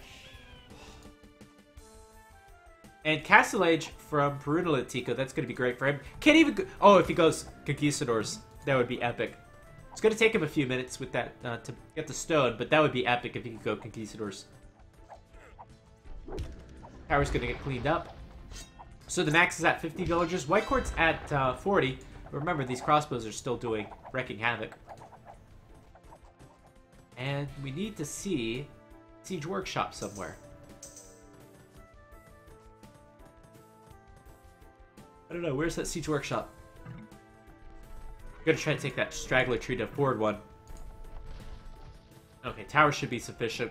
Perunalatico going cheap, Berber Knights, great. They need bloodlines though. And Town Center going up on the gold to help take out the tower. Good move. Strongest player right now, as far as economy goes, is definitely Noisig. And he's got a good army too. Even going cavalry archers. If this game is going to come back for the CM team, it's going to be from Noisig.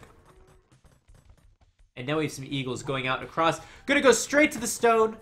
There's line of sight on this mining camp. This was not the best decision from Calalatico. He's going to lose all these villagers. He's at 40 villagers right now. But about 10 of them are right here. 10 of his villagers are on stone. And there we go. Those villagers are probably going to run to the tower. Run to the town center. Might lose a lot. A lot of villagers. How many villagers are idle for Calalatico right now? There's more villagers are coming. I assume to put up a tower or something. A castle! It's an aggressive castle, of course. Man, am I dumb. Of course it's an aggressive castle. Nothing in this game makes sense. I can't cast this. Where's the Siege Workshop from the Max? You'd think he'd get enough wood by now. Is that it? No, it's a town center. Why don't you build the Siege Workshop? Nothing in this game makes sense. What happened to the eagles? Did they run away? Oh, big raid onto Wise Pie, as if Wise Pie could get any worse. So he was at 35 vills, now he's at 20 vills. Now he's down to 13 vills. Castle is up. The villagers are attacking the castle with Mangonels under the base. And cavalry archers at the base with the Siege Workshop here. What the fuck is this game? Finally a Siege Workshop from the Max, but it's an aggressive one. Did the crossbows get cleaned up? No, they're still here.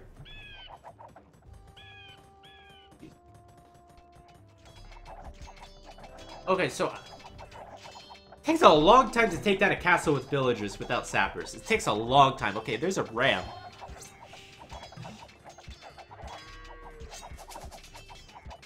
Oh my god. Why didn't you just build a castle at home and build some conquistadors and do some raidings? But no, you had to build the castle right in front of your opponent. Okay, we got a Mangano We have some long swordsmen. There's nothing here really to stop the Mega now, to be honest. Okay, except for the cavalry archers. Conquistador is supposedly going to take care of the cavalry archers. There's 3 left. The battering ram's getting a shot. Battering rams from 2 different players here. Long swordsman's going to move in. That Mangano's very low. Get a good shot on the cavalry archers. Oh boy. I think this castle's going to stay up. This castle's going to stay up. This is all the micro. This castle could have gone down easily, I think. Oh, but the ram. Okay, castle's going to stay up, and I think that's GG. It's got to be noise except with an Imperial Age. What? I can't cast this game at all. Oh my god. Noisik is up to the Imperial Age. He still has these archers here. There was never a siege workshop made from the Max in his own base. I don't know why. But those could potentially be arbalests now. And more archery is being built from Noisik. Noisik is going to be a beast. Noisik is on 90 villagers. 30 more than the next player. Meanwhile, Wise Pie is 30 less than the next player. So which would you rather prefer? This is his base. This is everything that Wise Pie has. My bad. There's 5 villagers here. Got a total of 6. Okay, there's the other one. This is everything that Wise Pie has at 35 minutes game time. And sure, Calatico isn't doing much. Okay, he's doing much better. We can say that. He's doing way better. These log swordsmen, though. Archer's still here. No siege. Finally, a siege workshop. All right, it's all up to Noisik. Noisik, you've got to bring this game back.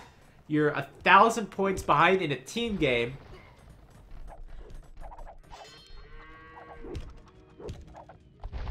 That center will go down. White Court's only at 40 villagers. GG. GG. Oh, man.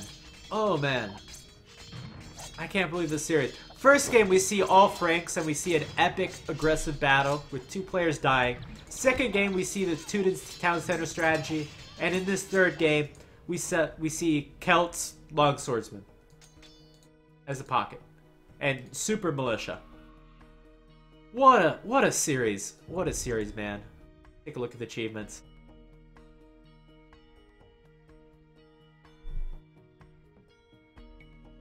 $80 kills for the Max, 60 losses. Pretty good considering you're going Log Swordsman. And 10 kills, 45 losses for Wise Pie. Oh god. 25 villager high for Wise Pie. Oh my. Wise Pie disappearing from the game. What a series.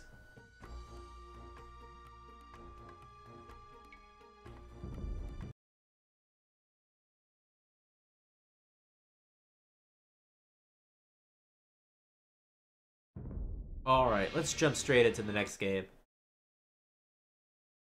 What are we going to see in game 4? I don't know. I think we've seen it all already. Alright, now the Finnish team up 2-1. What an epic series.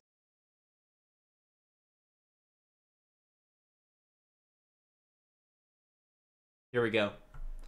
Game 4 starting right now.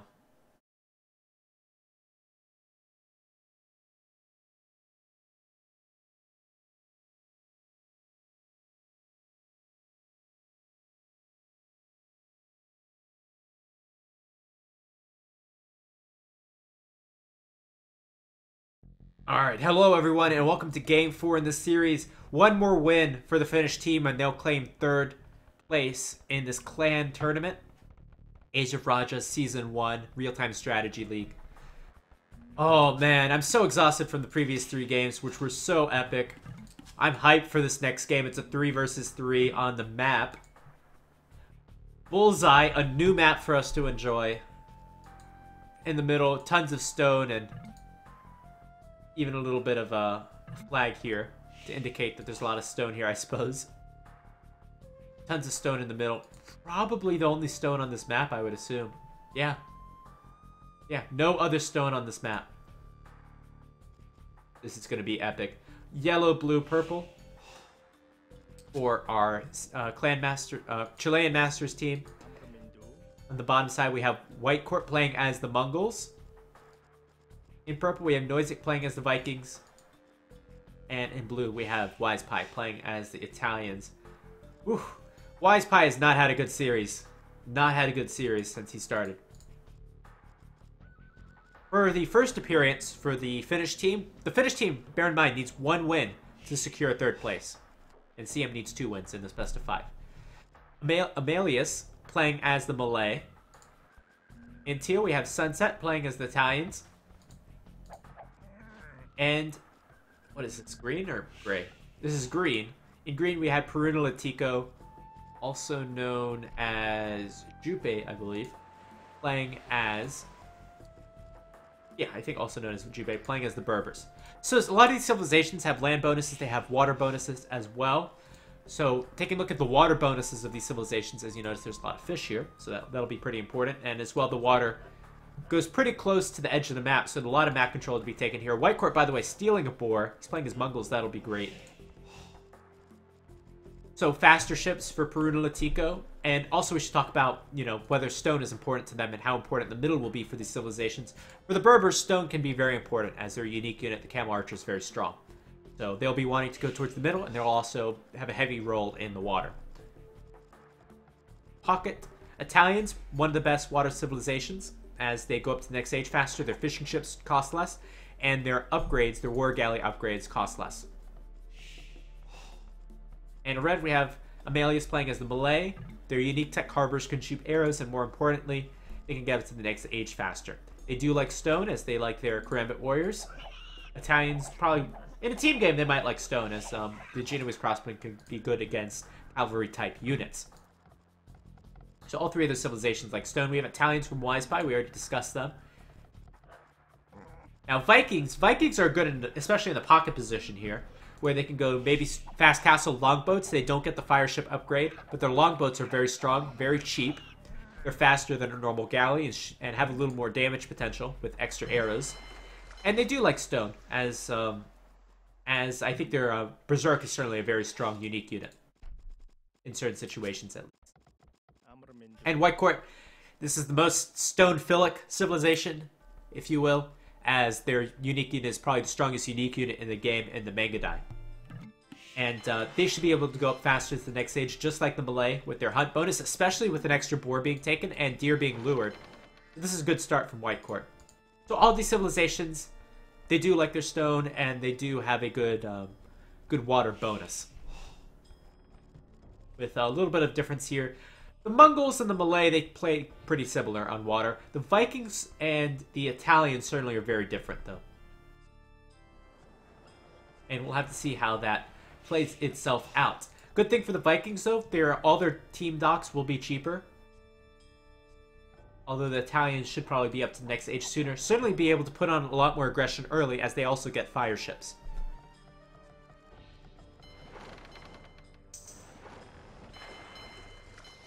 And players, I assume every player will probably go for a fast feudal here. White Court can be the first up the next age. Most likely, as long as the Malay doesn't click up right now. So going with a 20 villager, 22 pop-up. Acylate, feudal age time, very quick. And where's the Malay player? So Amelius. Come on, Amelius. Gotta get up in a good time. So it should be clicking up after this villager. A few other players clicking up sooner. We have Noisic clicking up as well. Good economy management from him. And the only player not to click up right now is going to be Sunset. So maybe we see a fast castle from Sunset. Very risky. And Amelia should be clicking up right now. Amelius will be up at 10:05, so about the same time as Noisic. So a good uptime from him, but considering how fast the Mongols is up to the next age, That's a good advantage for the CM team. 2 docks already ready for White Court, and they'll start pumping out fire galleys right away, I assume. And Sunset... Oh, is Sunset going to have enough for a fast castle? I think he will. So the Feudal Age upgrade is discounted, and the Castle Age upgrade will be discounted as well. And so that'll be enough gold. Should be enough wood. Will it be enough food is the question, though. We have only 5 fishing ships right now. And 2 on sheep. So I'm not sure if Sunset's going to have enough food. I don't think he will. And it looks like he's actually going to lose a scout too, so that's not a great start. Not a great start at all for a Finnish team. First galleys already out for White Court. They're going to go over to the fishing ships in the new balance patch. Fire galleys don't do nearly as much damage against fishing ships. So maybe that'll buy Peruna Latico a little bit of time. Might be able to kill this villager. It's going to be close. I would bring the fire galley actually over. But it looks like that villager will be able to get up the dock. Yeah, I'm going to lose the scout there. Yeah, not enough range on the fire galley. Looks like Peruna Latico might lose one of his fishing ships, but so far no huge damage done. Gold mining being upgraded immediately, so no, not enough resources for a fast castle. They're going to afford all the economy upgrades right away. And 3 galley production. There's 3 galley production from the CM, from Noisik as well. And going to go with regular galleys, actually. So we won't see longboats for quite some time. And going to take out a galley here from Peruna Latico. Sizable advantage, I have to say, for our Chilean Masters team already. Much more army out from White Court. We have galleys out much sooner from Noisik. And let's check out the north side of the map. We have 4 fire galleys here versus 4 fire galleys here. Run away, scout, run away! What is with all the scouts dying this matchup already? And a demo ship, is the demo ship going to be good? I heard the sound, which is weird. It's okay. It's pretty decent, worth it. White Court going to try to go for the fishing, but he's going to get kind of caught out. No, or not. He's got enough fire galleys here. Going to take out one of the fishing ships here of Sunset.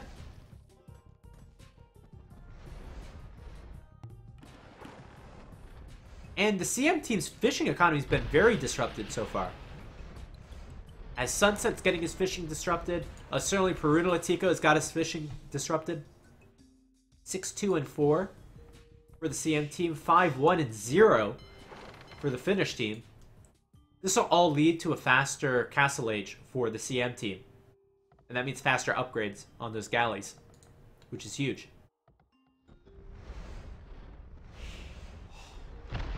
Certainly Wise Pie winning on the side. It's pretty hard to just win water like you were able to before because of now the demo ship mechanic. But certainly Wise Pie's winning in the north, and we mentioned before how the CM team is winning in the south as well. Looks like Sunset going to go for a counterattack. Going to take a nice galley there. And I wonder if this game will make it to late game. I hope it does. This will be the first game where it's like not super close. The glitch, look at the glitch with the galleys.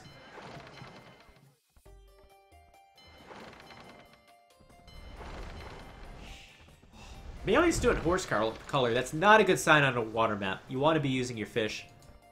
Obviously, Amelia's has no fish right now. Going to add 2 more docks. Going to try to take back water control. We have only 3 docks here from Wise Pie, but a huge military advantage for him. And I have a feeling the CM team, one of these players on the CM team is going to be clicking up to the next stage pretty soon. White Court getting a market now, pretty close to clicking up to the next stage. Noisik pretty close to clicking up to the next stage. Making food and gold. And Wise Pie pretty close. Food and gold. For the other team, Amelia's way behind. Sunset pretty close. And Peruna Latico way behind. Nice passive galleys already from Noisik though.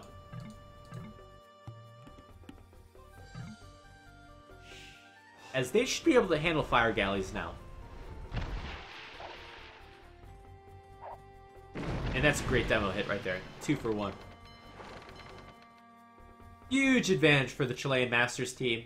Noisy going up to the Castle Age now will be able to get his War Galley upgrade.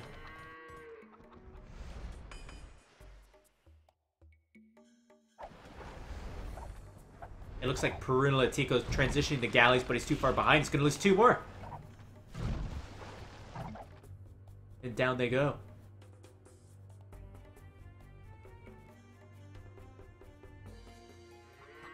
Look how many villagers are on berries for Perunalatico. No. Sorry for the berry bush.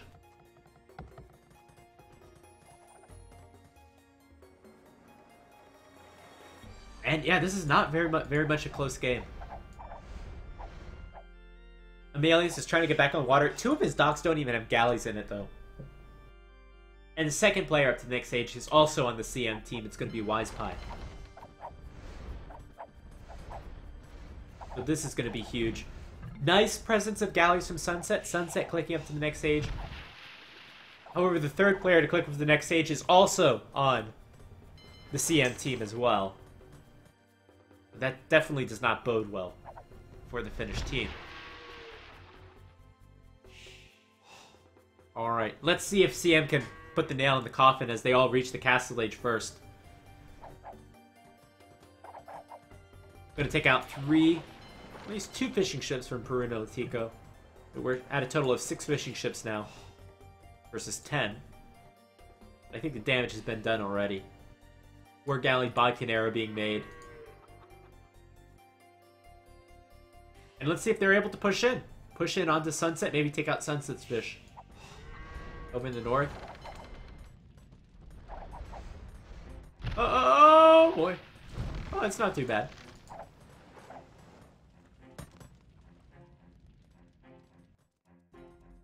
And here we go. War Galley being done.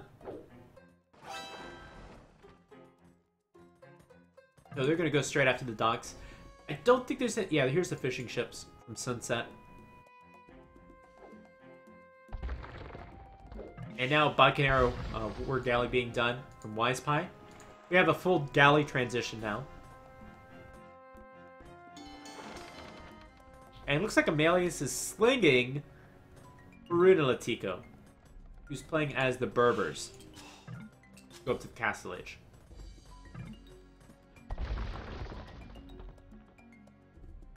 So that sling is essentially going to get him to a little bit further behind each of the CM players, which is not great. War Galley being done for our player here, Sunset. That'll make his fire galleys pretty strong. But we'll also have the counter fire galleys from White Court. And finally, Town Center first being made into the middle from both Noisig and White Court. So that'll help secure a castle, eventually, for a Mongols player. Nice pickup from Perunalatico, though, killing 3 fishing ships from Wise Pie.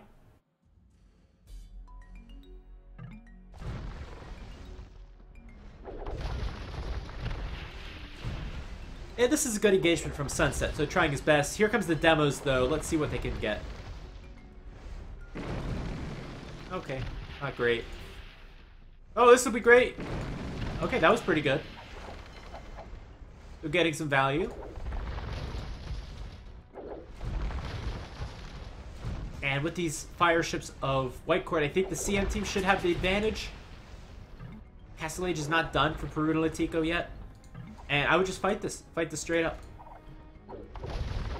Longboat transition from Noisig.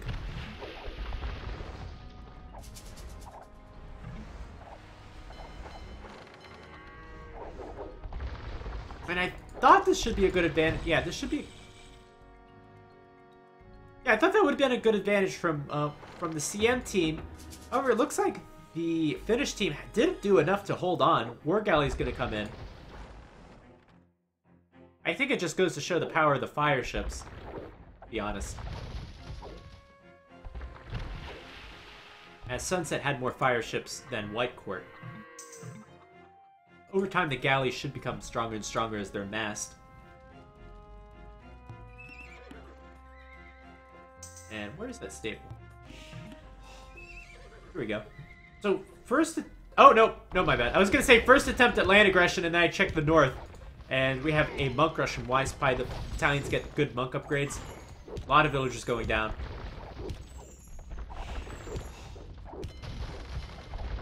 That one village is a suicide villager.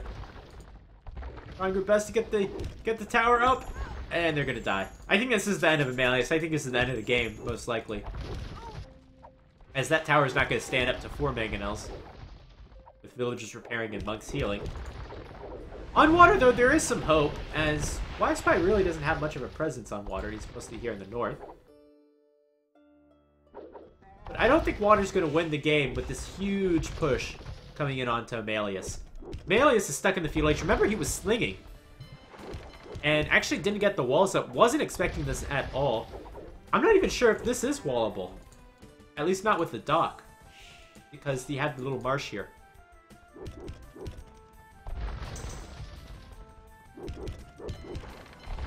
And that town center is going to go down from Amelius, so no more sling.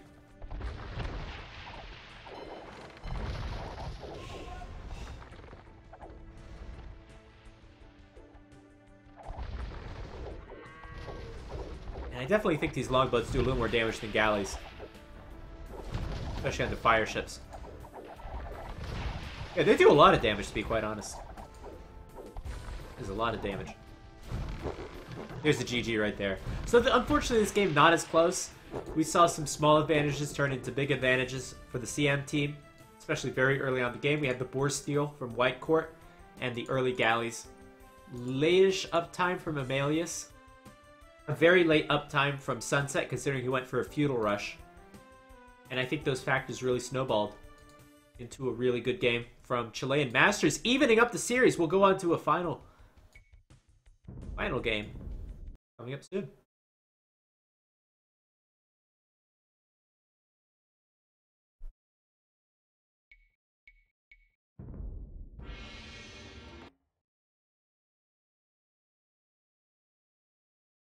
All right, I'll be back in, let's do 3 minutes, for the final game in this series.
here, the last game in this epic series between Chilean Masters and Weljet.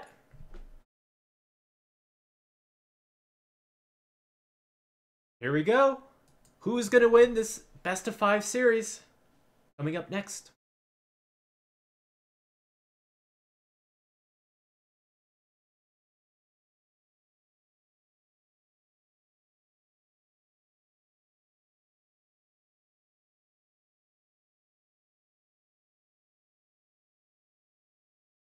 Hello everyone, and welcome to this last game in this best of 5 series between our Finnish clan here and the Chilean Masters.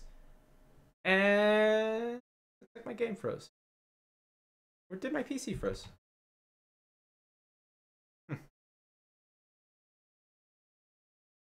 Okay, just looks like my game froze. Let's come on out.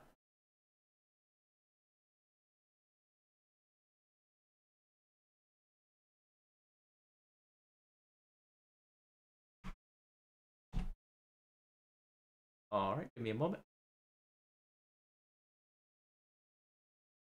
I haven't had my Age of Conquerors freeze before though.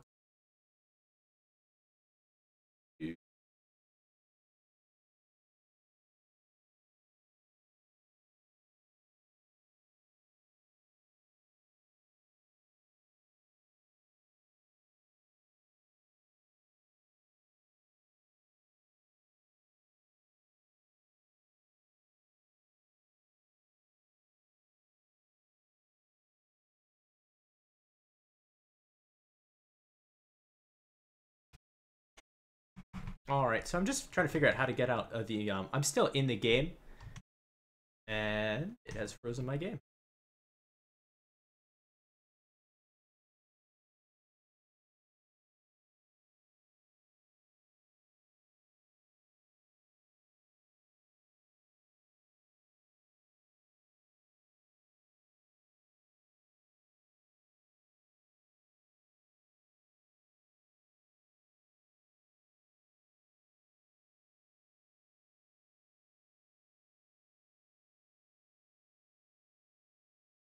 Oh, there we go. Finally, it closed. All right, so let's try that again. Why that froze, I don't know.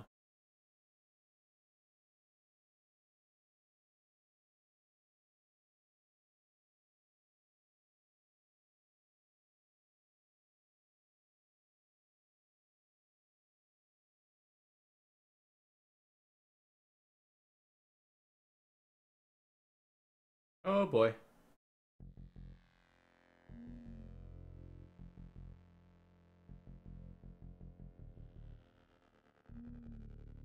I hear the game and I don't see it. Like you. Alright, so I'm going to restart Voobly then.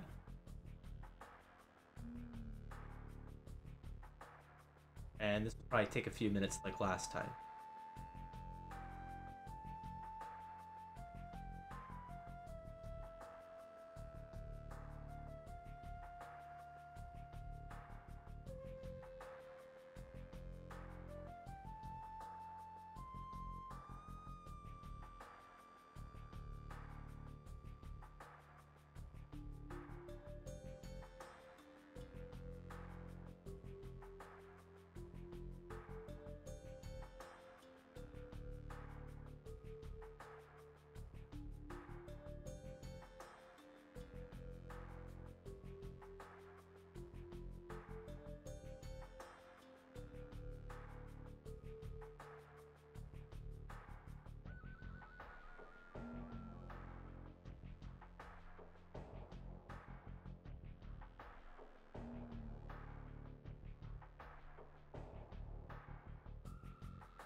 Oh, there we go.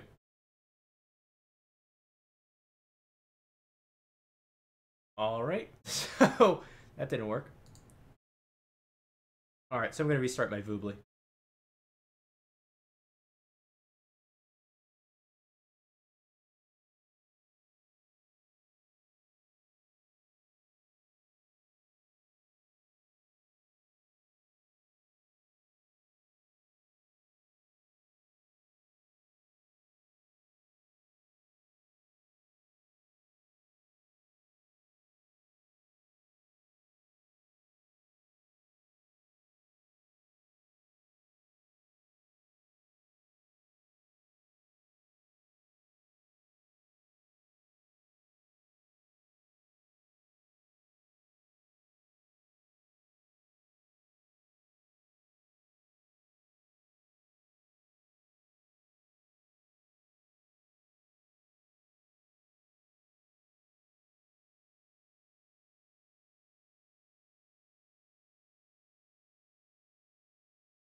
Oh, and there we go.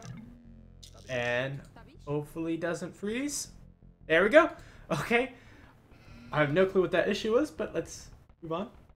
Hello, everyone, and welcome to the final game in this epic series. It's 2-2. Final game in this best of 5 between Chilean Masters and this Finnish team. Whose name I can't pronounce, unfortunately. So we have green, teal, and blue. Let's go down to the flank civilization. We have Amelius playing as the Indians. In the pocket, we have Perunalatico playing as the Mayans, also known as Jube. And I forgot to change the overlay, so I'm talking to myself as we had all these bugs. There we go. Try that again. Alright, down at the bottom we have Amelius playing as the Indians. In the pocket we have Perunalatico playing as the Mayans. And in teal we have Sunset playing as the Vikings. This map is a familiar one. It's Scandinavia. Bottom left we have Noisik playing as the Mongols. In the pocket we have Sobek playing as the Mayans. And in the top we have White Court playing as the Berbers. So Mayans is a common pick of these players. And Berbers, Mongols different. Vikings, Indians different. Which civilizations would we prefer? Vikings is strong. Vikings, you get all the docks are cheaper, so that'll certainly help on Scandinavia. It's a very popular pick for Scandinavia. Mongols as well, though, I really like, as they're able to go up to the next stage much sooner. It's a great team game civilization. I think those are my two favorites. Berbers is pretty strong as well. I think, honestly, in this one, Indians might be the one I wouldn't pick, as they don't really get a water bonus. And camels are good in a lot of situations. When I think Scandinavia, I don't always think, like, great night raids, though. I mean, sure, you'll see probably quite a few nights, but it's not like Arabia, I think. So looking at the other civilizations, so Imperial camels will be good against Mongols, will be, I think, good against Berbers, should be good against Mayans, so maybe it'll work out. Indians either way a strong pick. All these civilizations are strong. That's why they've been picking. Picking. And I think big question here is where the players decide to put their docks. You can put them all on the same side, or you can alternate them a little bit. So, like, is Amelius going to go south, or is he going to go north for his dock? And same thing for White Court. White Court has gone north, actually going to get mauled by a wolf. And she's going to build a dock in the north.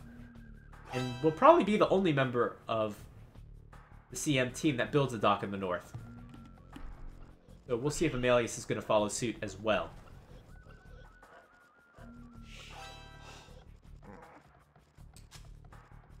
Now, Scandinavia is definitely a more closed map. It's less aggressive. There's a lot of wood lines, as you can see. Certainly an easy map to wall. So I wouldn't be surprised to see players either going for Feudal Rush and then going to Castle Age or going straight to the Castle Age. As well, a common strategy might be to sling the Mayans. Now, Vikings would be a strong civilization to do that. Indians as well, to be honest. And certainly slinging the Mayans can work better on closed maps, in my opinion.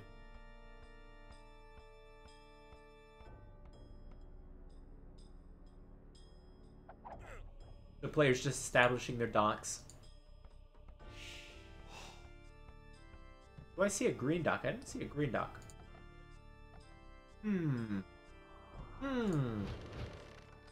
Instead going for the deer, I believe. There's a lot of deer there. Wow. I don't really blame them for going for that many deer. And then where's Blue Stock? Are they just not going water, or... am I missing something? It's pretty standard to build a dock onto Scandinavia, so... very confusing play for me. Bruno Latika's going to go up with his first dock. It's quite a bit late. But still no dock from Amelius.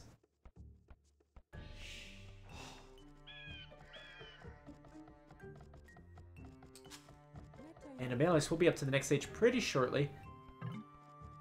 A lot of wood in the bank, so could have gone up with a dock. But instead just going to go with a lot of walls. So certainly more walling from the Finnish team. Not sure exactly what that means. White Court's going to be the first up to the Feudal Age, playing as the Berbers. We'll be able to build a few fire galleys and possibly take out the Fish of Sunset and the eventual Fish of Perun Latiko. So that's a great play for his team. Going full wood and gold. Noisek, the next up to the Feudal Age. Playing as the Mongols, of course. And also going full wood and gold, I believe.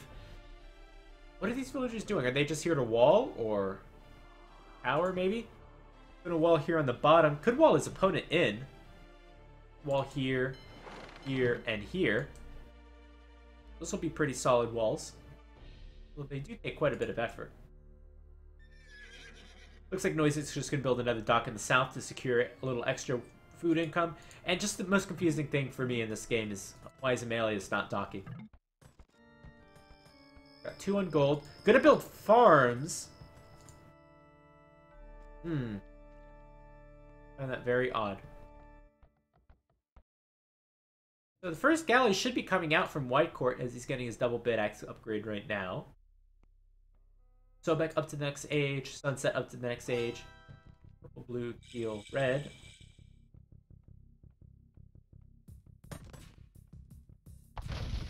And Perun Latiko not up to the next age yet. But he's the one that's playing as the Mayans. And certainly has enough food to click up. Looks like we'll be going for a fast castle. Probably into plumed arches. Certainly we'll have enough resources for it. There we go. First galleys out from White Court. These will move across the map a little bit faster than normal, as they are Berbers. And let's see what Amelius is going to do. Looks like enough resources for a fast castle. Will it be a sling, though? Actually, not enough resources for a fast castle, so maybe it is a sling. Where's the market? Stone walls. There's the market. Yeah, so I can pretty much guarantee I think this is going to be a sling, which would make these walls pretty useless, I think, from Noisek. Fire galleys from White Court. Going to take out a few fishing ships, as Sunset can only make galleys right now.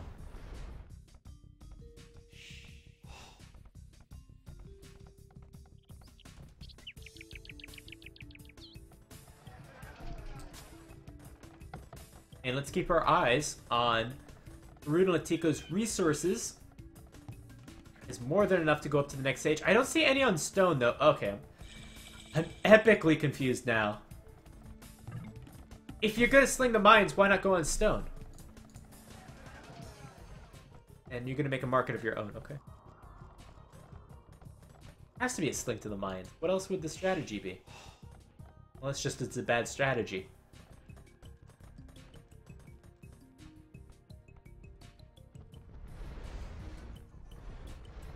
So pretty sizable advantage, I have to say, for the Chilean Masters. Up about 100 in score because they have so much more fish. Just look at the boom from Noisik, uncontested, because Amelius didn't make a dock. We have 10 fishing ships from Noisik. 5 for White Court, 4 for Sobek, and only 3 in total for the Finnish team. Here's the sling.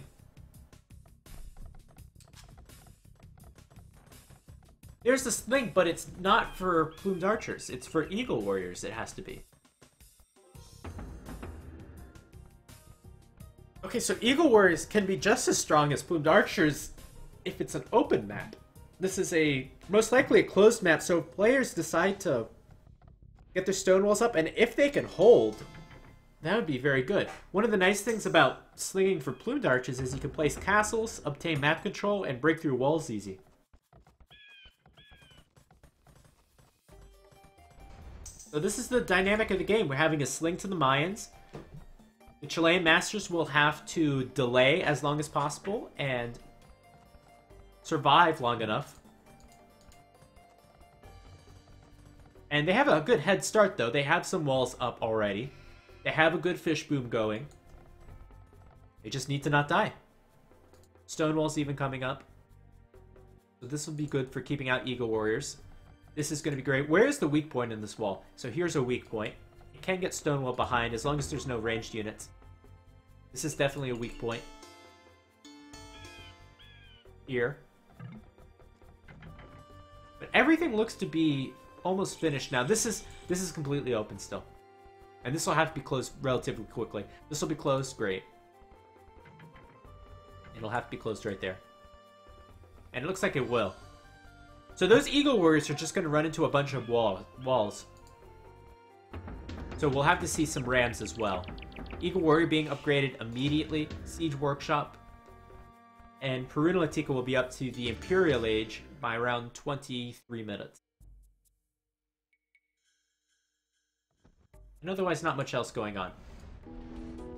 Looks like White Court was able to win the water. And a free fish boom for the CM team. I would have liked the strategy a lot better had maybe Amelius done a little bit on water.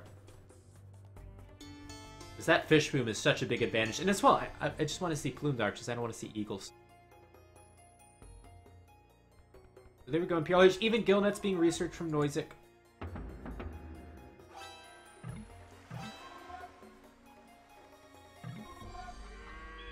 So right now, what you have to do, you have to add siege workshops.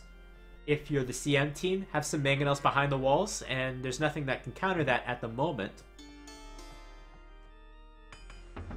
Now, Perunalatika has 500 stone right now, probably bought it. Or maybe he's mining it. Looks like he's mining it somewhere. There we go. So that'll be enough for one castle. One castle will get you some trebs, it'll get your unique tech, and more importantly, you'll probably be able to push in onto a wall. That's the big key. And as well, I think that Perunalatika should probably focus on one weak point. Noisik is the closest opponent, so that would make sense. He's the Mongols.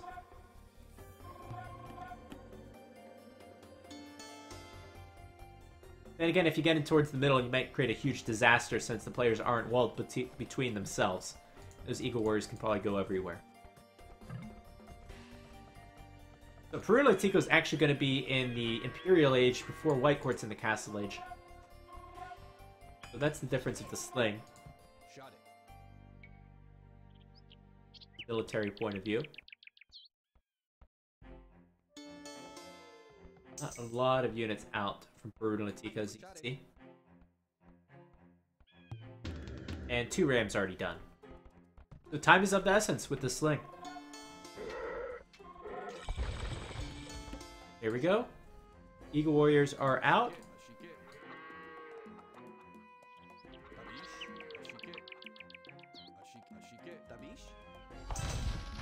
And let's see where this castle goes. Is it going to be a defensive castle? Nah, of course not. Oh, this is a good spot. Actually, Noisek went out of his walls. So I don't think I don't think the CM team has diagnosed that this is a sling. They obviously know now it's a quick Imperial Age, and now they see the Eagles. This was a bad decision because that town center is useless.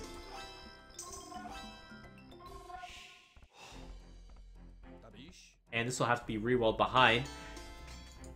How fast can these elite Eagle Warriors get through the walls? I don't think they have arsons yet, but they'll do a lot of damage. Yeah, that wall is going down very quickly. If they had focused here, maybe they would have got it in. But for now, they'll be kept out. Castle coming up, though, so the castle will prevent any walling from happening here.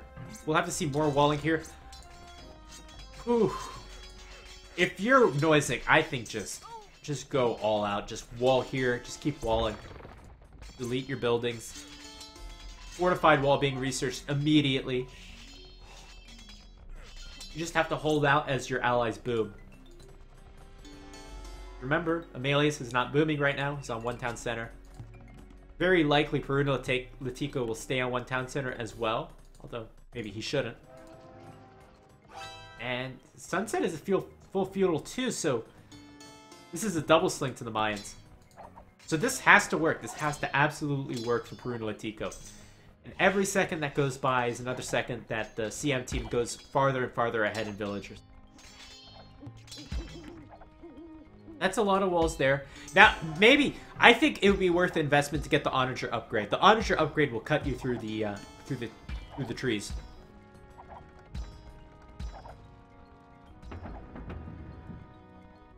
And there's nothing you can do to prevent a cut through trees. So with that upgrade, I think that perhaps the Finnish team can win this entire series. Will they think of that? I don't know. I'm going to try to cut with trees right now. Or he should try to cut with trees. So far, all these upgrades, all this extra army hasn't done anything. They haven't killed any villagers. Maybe just a few. White Court even getting the fortified wall tech too. So only 53 villagers for White Court. That's not enough to do anything. 95 from Sobek. Sobek is a force. Sobek is ready to get into this game. He's going to start with the castle to help delay things. So what will Sobek do? Sobek still needs a few of his economy upgrades to get himself going. Needs the Imperial Age. He needs a bit of time. But Noisek's absolutely doing the right thing.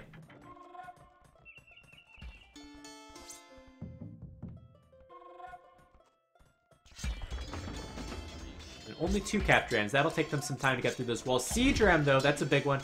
Again, just go Onager. Just go Onager and cut through the wall. Cut through the trees. You can't wall around all the trees on this map. This is a big oversight by the Finnish team, in my opinion.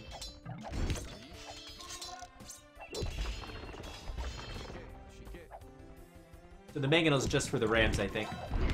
And a Treb. If you can get a Treb, that's huge. Might actually be able to get a Treb. Wow. One more hit, one more hit, one more hit. There you go. Big value. Big value out of that Mangonel. Sobek is now into the Imperial Age. Ready to start making military. 105 villagers for him.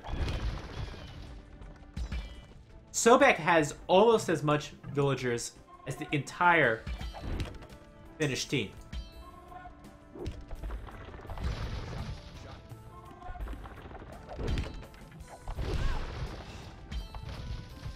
And I gotta check, is Sobek being slung? I think it would make sense for Noisek to sling. Or just one player to sling the Mayans.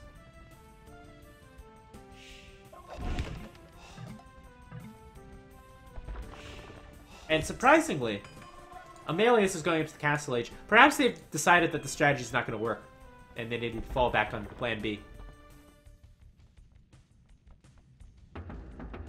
Yeah, I think it was pretty obvious this was going to happen with the strategy, though. Should have gone Onager. Should have gone Onager. Sobek going into Eagle Warriors of his own. Doesn't want to go into Plumed Archer. There's the chance, of course, could lose the castles.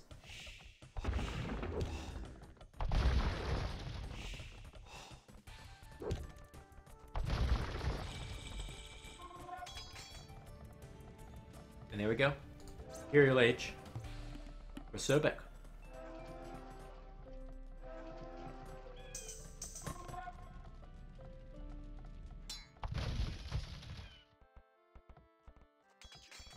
Not a hell of a lot happening. As those Eagle Warriors can't get in at all. Even a castle here for White Court. Double walling. That Mangonel can go to town.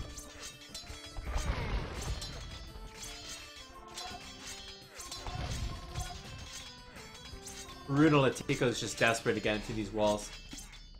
And honestly, he doesn't even have a lot of siege rams. I've just seen like 3. This is close to getting in though.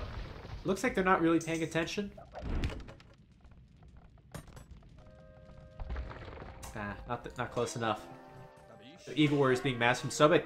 They have all the time in the world. There is like no pressure right now. Was it even walling in extra golds? Sunset going to Castle Age as well, so they're switching the strategy. Only horse color now for Perun Latico.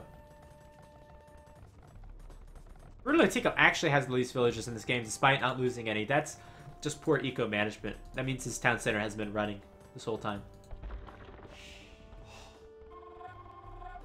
So not great execution from the Finnish team in this last game.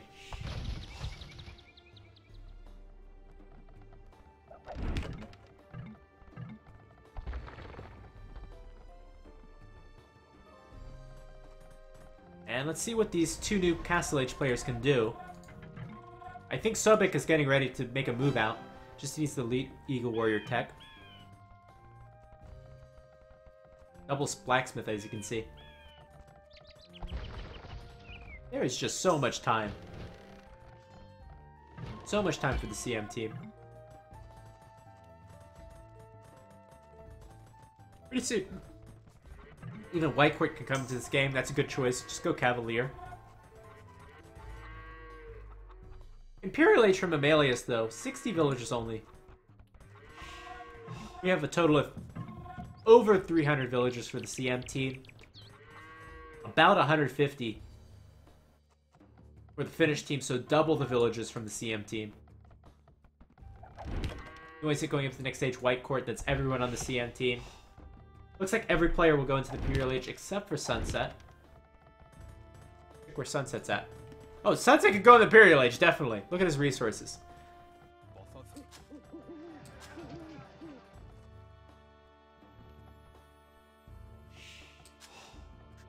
And at this point, I think that if this game is to go into late game, we need a little bit of a role reversal, especially for the Finnish team, where the Finnish team now needs to hold. Now the Finnish team need to boom up and try to get it to a more even villager count, and then eventually hope to win late game. So many upgrades coming in. This game is not going to end anytime soon in the Finnish favor. But right now, if you're Perun Latico, add 3 town centers, go up to 4 or 5. Try to boom, build walls across the entire map. Try to keep your opponents at home while your allies boom. Maybe even set up trade. And just build tons of walls. You can definitely do it.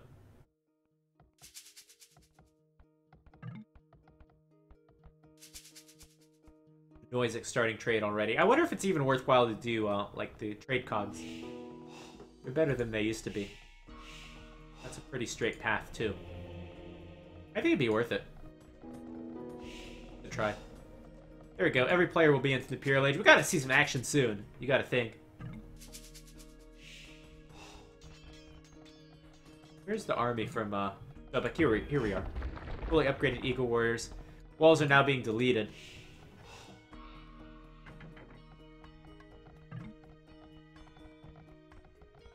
Just add some gates to those walls.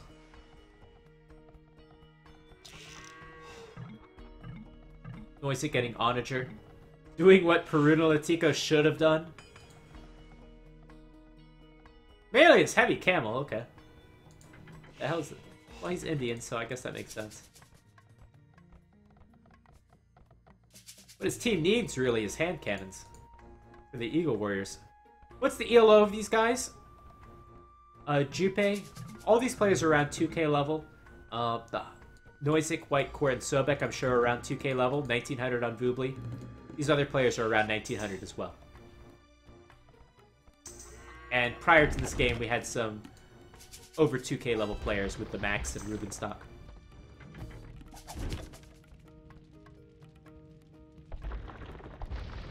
So Sobek just going to take out that castle. Easy pickings. I think there should be probably a little more urgency. As should realize they have the advantage now that they've outlasted the Sling, and they should definitely go for some aggression so their opponents can't boom back up. Noise at getting the Siege Honor upgrade. How great is that, though? That'll be epic. So take a look at the villager count for the Finnish team. Bruno Latico's hurting the most at 60 villagers. His allies are decent at 90 villagers, but still not up to 120. Sunset going into Arbalest. Not a strong unit at all. Want to see Berserks. Too much stone access for their team, though. There's one here. Just the army composition, I think, at least in this early Imperial Age, is going to be much better for the Chilean Masters. Siege Onager and Eagle Warrior versus Arbalest, Camel, Eagle Warrior. Just the camels don't counter anything. The Siege Onager is huge. And the Arbalest won't do much with the Siege Onagers in the mix. Is it 35 minutes, no attack? Yeah, you'd think so.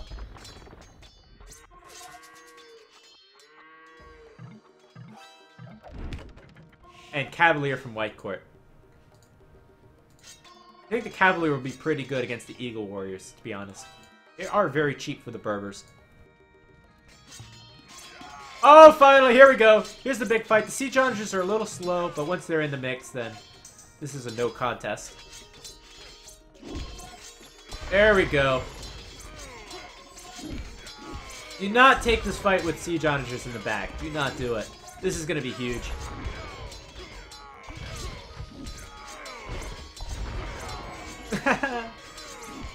The Siege Onagers is just doing all the work.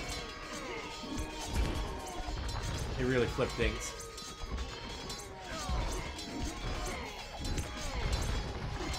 And this is the biggest fight of the game, and it looks like the Chilean Masters will win. There's so many colors involved in this fight, it's hard to tell, though. Yeah, definitely. Chilean Masters going to win that fight very well. Drill even being made.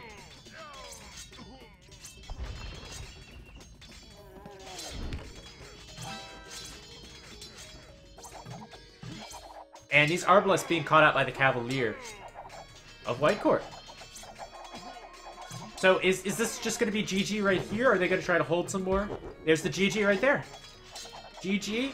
Chilean Masters are going to get their third place victory.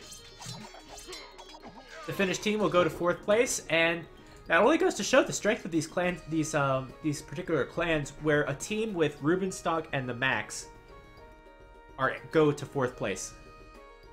And what an epic series this was. This was one of the most epic series I've ever seen. Especially those first 3 games. Thanks to everyone who was with me. And let's take a look at the achievements.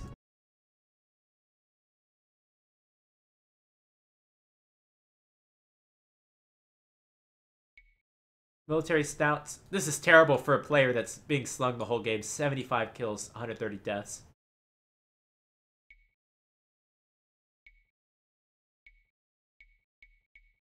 And 10,000 resources received, but what was done with it? Nothing.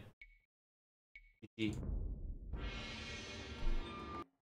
Alright, I'd like to thank all of you who are here on this Wednesday afternoon. I think we're getting a Discord channel in the bottom of the stream pretty soon.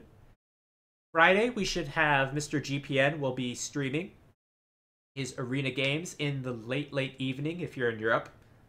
Regular evening if you're in the United States or North America, South America. Around like 6 p.m. Eastern Standard Time. And all of the other events that I'll be doing will be on the AoE Zone calendar. So go to aoezone.com and look on the right side. Hopefully we'll be able to do maybe a best of the year. Best games of the year. And I'd like to cast the Age of Titans games. There's a new tournament, but hopefully they'll have enough signups for that. But otherwise, I've been Nobody. These games will make it to my YouTube and Voobly official YouTube. Thanks for being with me.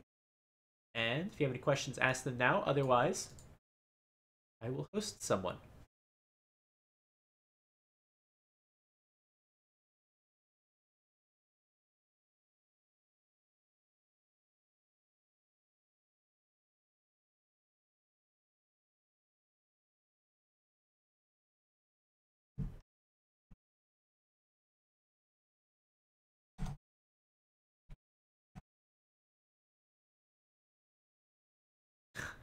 Okay, I don't have permission to host anymore.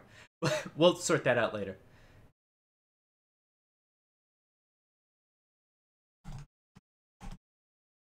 Yeah. Okay, I'll just go offline then. See ya, everyone. Bye.